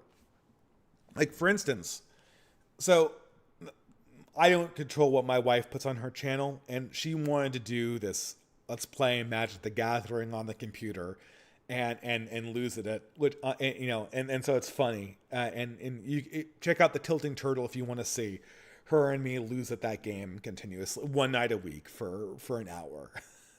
But after we get the family to bed. But I just, doing that for a few years during COVID, I'll just say this. I don't like it as much as I like physically sitting down with other people and playing board games. The whole point of the board game is the tactile nature of the board game. The physical cardboard, the literally seeing the person who's playing. When you play a board game, you're playing against a person. That's the whole point of playing a board game.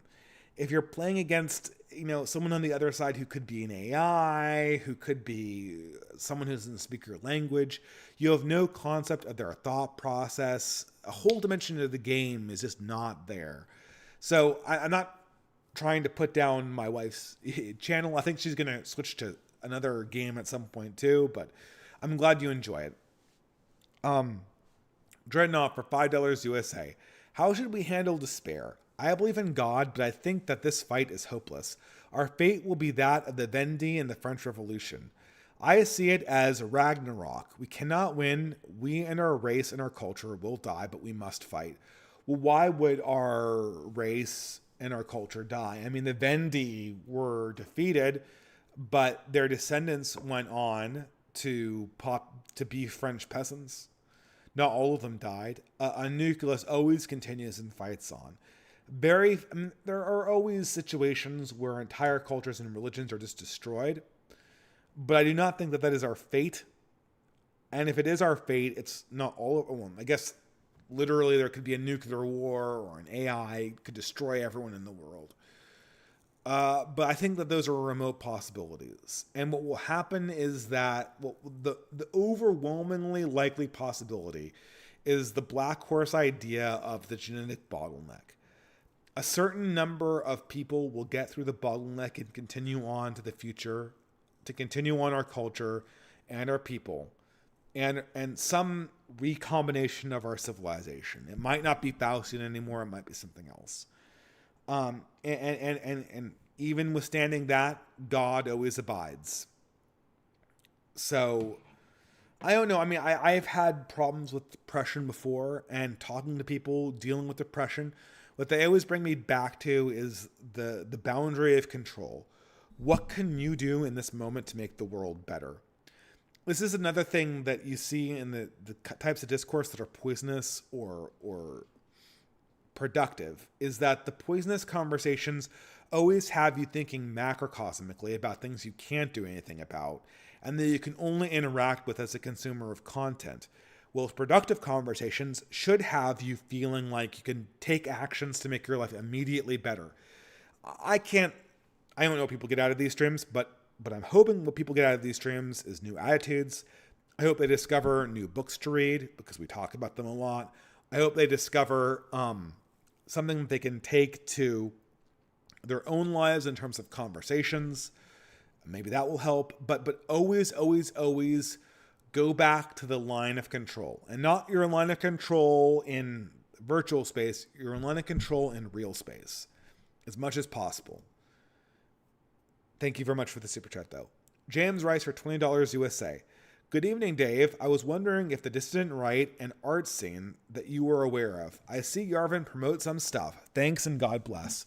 Well, there is the Dime Square crowd in New York, of which one of my friends is kind of involved in, and he was on the stream the other day. So that's in Brooklyn. Online, there are a variety of little online artistic communities. Right now, the Beowulf Foundation has set up a business server for gig economy type stuff. And a lot of people there advertise art and music and other wares that you can buy from people who are ideologically aligned with us for much less, not much less money, but I mean, you're keeping the money inside the community. So it's better than dropping it on Fiverr. I'm currently paying some community members to design a cartoon character to represent basket weaving in the spirit of Vivian James from Gamergate. But that is something that I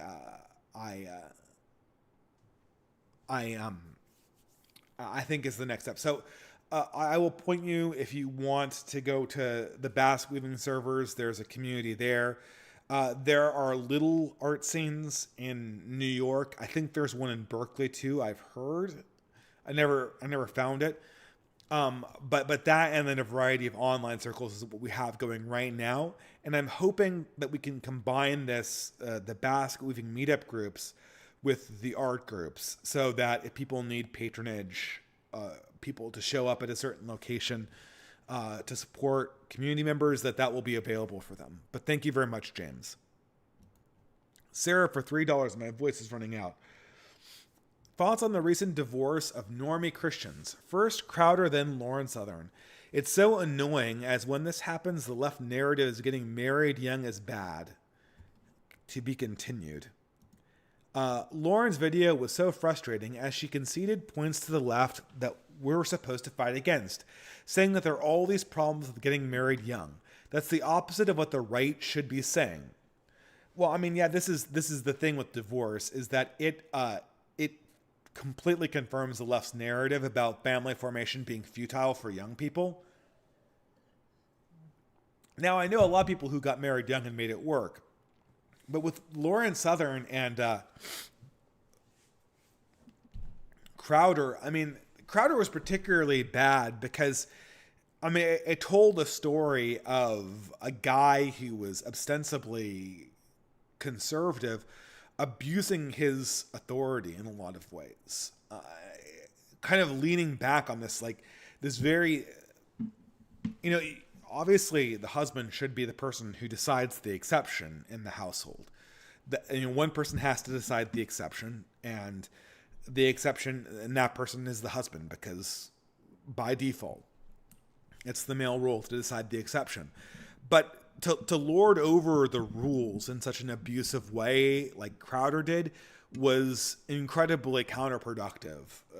The marriages work on the idea. I always say this. I think, and I only been married for 5 years now. 5 years. As far as I can figure, the most important thing in a marriage is co-ownership.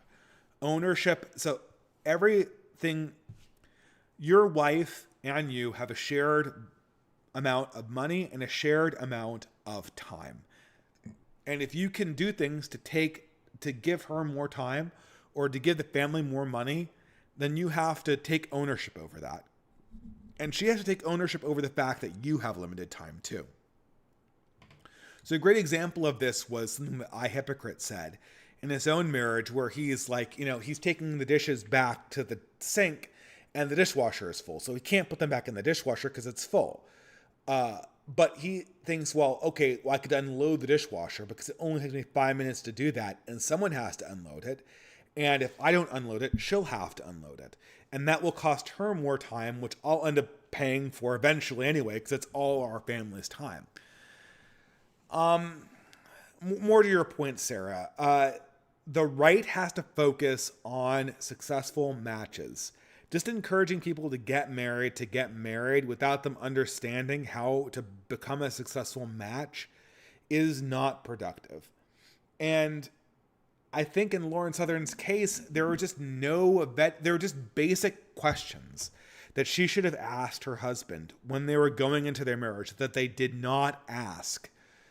There was no understanding of the fact that she was a high-profile public figure. There was no understanding of the fact that they were dating across national boundaries and they might have to live in Canada or Australia. With my own marriage, which was an international marriage, we made it apparent that we might live in Canada or we might live in the United States, and that both of our parents were fine with that. And we were both fine with doing a certain amount of plane travel, of long distance travel to accommodate both sets of grandparents seeing their grandchildren. That was a conversation we did before we got engaged, and there was no communication on that front on Southern's part. This is where we have to borrow a page. I mean, it takes a village to make a match work, to borrow a page from Hillary Clinton. If Lauren is too young to ask these questions, then someone has to ask those questions for Lauren, or the Lauren Southerns of this world. And I mean, presumably her parents have to do this, but her Catholic community should also be doing this, and they should be making sure that her husband understands this as well. So, I mean, that's my reaction there. Dreadnought for $5 USA. Responding to Sarah, to be honest, I personally am becoming sympathetic to I think from what I've read, the Augustinian idea that all sex in marriage is bad idea, and that the ideal human is an extinction via celibacy. To tongue out face. Only sympathetic, mind you, tongue out face. So, Dreadnought, I think that's a joke. I think that you're not actually a right-wing voluntary human extinctionist. Although Nina Paley might have beaten you to that title by a few years via her appearance on Geo's channel. But thank you very much for that sentiment. So there needs to be an understanding of honorable celibacy. We are going to have right-wing women and right-wing men that are celibate for their entire lives. We have to decenter sex as the end-all, be-all, at the same time as we recenter families and the rearing of children as being one of the primary things. And I think that they go hand in hand. There is something that this Catholic blogger called Mark Shea used to say, where he said, show me a society that hates celibacy, and I'll show you a society that hates children. Well, I'll turn that one around on Mark Shea. Give me a society that loves celibacy, and I'll give you a society that loves children. If we can value the productive qualities of celibate men and women in our society that are devout and committed to the idea of broader family creation, then we will pave the way for more mature families that can actually survive. Saffron Park for $3 USA. Going off Sarah's point, I see a conservative who can't even hold people to obligations they themselves voluntarily assumed might as well be a Maoist. A conservative who can't even hold people to obligations they themselves voluntarily assumed might as well be a Maoist. Okay. The way I'm reading that's kind of reversed. Are you saying that you have to hold people to the standards that you apply to others? Or are you saying, I mean, I don't think that a divorce means you can't advocate against divorce. I think that's the only people who have ever argued that are bad faith leftists. Bad faith leftists, the second a right-winger sins at all, he immediately compromises his moral vision, and you can dismiss anything he says. But that's the equivalent of the right wing saying that if you own an iPhone, you can't oppose corporations or capitalism or Apple Incorporated. Here, there's a clarification here. Saffron Park. I should clarify that I literally know nothing about Lauren Southern's particular case, so I'm not talking about her. Well, I mean, I hope Lauren has the best luck in the future, and Crowder too. I hope they patch things up. Well, I don't know how possible that is, but really the lesson that we need to take is we need to take a lesson going forward. Marriage needs to be accomplished after a certain level of maturity is accomplished. And and the community needs to facilitate this. And part of those things is to understand the constraints you have as a husband and understand the constraints you have as a wife. And those constraints in both cases are not being properly communicated. All right, Sarah, for another $15. Are you aware of female red pillar, just pearly things? Yeah, I talked about her briefly in this stream. Like all of the manosphere, she has some good points, but also a bad anti-trad takes. She recently humiliated herself in an H3 debate, was ambushed with clips, prepped stats, all the usual Mott and Bailey leftist debating tactics. Yeah, I did hear about that, but I didn't see the actual debate. Although she's not an ally being red pill, I found her demolishing depressing. Highly recommend you do a reaction video to the debate. I could the thing is, this is my last stream before Sildings. So, if you want me to do a reaction video to it in 2 weeks, Sarah, I pretty much guarantee you no one's going to be talking about this debate in 2 weeks' time.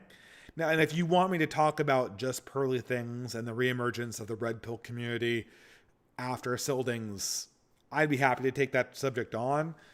I think that the leftist stat drops are a well-known. I know the stats and I have their debate tactics down, but if you're not prepared for them, they can ambush you. And these red pill people, they're usually grifters. I mean, Karen Strong is a good person. She was on iHypocrite's channel just the other day. I didn't listen to it, but she's a very great person, a great writer. I thought she did great work back in the day. But 90% of these people are just there so that they can tell depressed young men what they want to hear. And it's not healthy. And they're not interested in solutions. Otherwise, they'd be more engaged with the conservative side of things. Saffron Park for $5 USA. No Country for Old Men 2. Wisecracking hitman Anton Chigurh faces his most difficult job yet, escorting a small child down the eastern seaboard of post-apocalyptic America. Judge Holden appears in the after-credit sequence. Is this how they're going to pause? This is going to be the woke version of Cormac McCarthy. This is the Netflix version of Cormac McCarthy's No Country for Old Men. Yeah, it sounds great. I'm going to keep on going because my voice is failing. Owen Zelensky for $3 USA. Hello, Dave. Thank you for all that you do. This week you asked around for ideas for streams. It's not a bad idea. How about a stream focused on right-wing artists and writers reading their work on stream? You mean like another call-in show? I could do another call-in show like that. But the problem is that you let everyone have the microphone. It's the same as no one having the microphone. I could do a call-in show about right-wing art. That might be. Do people like call-in shows? I did a call-in show last week as an experiment, and I think it had kind of mixed results. It certainly wasn't as popular as the monologue streams, but we'll see about that. Xavier Golemgesh for $3 USA. I'm sure the Tate fans saw what happened to the old pickup artists and thought it was just so unfair and just followed smaller channels till Tate showed up. Yeah, but Tate's appealing. I mean, Andrew Tate's specifically very appealing to people who have no memory of the original pickup artist scene, because otherwise they wouldn't be so convinced that this guy was some unique thing that no one had ever seen before. I mean, if you've been around since 2012, then Andrew Tate is nothing new under the sun. He looks like a very, very predictable online personality. Michael Litternew for $3 USA. Hey Dave, what do you think of the Atheists for Liberty and their claim that the religious right wing needs them to survive the cultural shift? Yeah, I think they're absolutely irrelevant. Atheists for Liberty. What liberty do you have under atheism? What have libertarian atheists ever given us? Is this the James Lindsay, the right wing will be imminently destroyed? The communities that have no children are going to lecture us, and who have been kicked out of the universities are going to lecture us about how we're going to imminently be destroyed if we do not bend the knee to a bunch of ideas that have manifestly proven themselves to be ridiculous. There is no liberty without religion. And so atheists for liberty is a fundamental contradiction.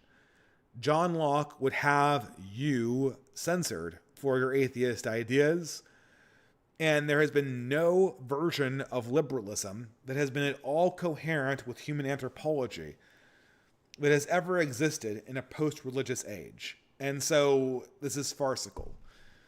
They will end up bending the knee to one religion or the other after everything is said and done. Okay, I'm finally getting to the end of the super chats. Ready to read the psalm. Speaking of which, I need to prep the psalm. Dreadnought for the last super chat of the night. Dave, I live in California. Perhaps that informs my pessimism. But it seems that what gestates here metastasizes to the world. Well, that's certainly true. You're seeing... I mean, it kind of already has, hasn't it, Dreadnought? I mean, it kind of already has. What's in California right now that's not in most other blue areas? I can tell you, being a California native who lives close to New York City, there isn't that much that's in California that's not also in New York. Nonetheless, while I'm having no family, I'm doing my best to evangelize in the RCIA and build beauty. I didn't mean to say that I'm not. Well, that's fine. And there's certainly a role for all people who want to build beauty and build community. And I think basque weaving is going strong in California. It was there last time I was there a few months ago. So I think there might be people building things there that, and I've been kind of out of the loop for a little bit, but there are things being built there that that seem like they're pretty hopeful. Let's do Psalm number 20 for the last Psalm of the night. May the Lord answer in their time of trial. May the name of Jacob's God protect you. May he send you help from his shrine and give you support from Zion. May he remember all of your offerings and receive your sacrifice with favor. May he give you your heart's desire and fulfill every one of your plans. May we ring out our joy at victory and rejoice in the name of God. May the Lord grant all of your prayers. I am sure the Lord will give victory to his anointed. He will reply from his holy heaven with mighty victory to his hand. Some trust in chariots or horses, but we in the name of the Lord. They will collapse and fall, but we shall hold and stand firm. Give victory to the King, O Lord. Give answer on the day we call. Anyway, guys, have a wonderful rest of the evening and a blessed week. I will have no stream next week, but I'll see those attending at the Sildings conference that will be starting on the weekend of the 23rd. I hope to see a lot of you guys there, and my next live stream will probably be a rehash of the talks at the Sildings conference and discussion of the things going forward. So with that, have a wonderful rest of the evening.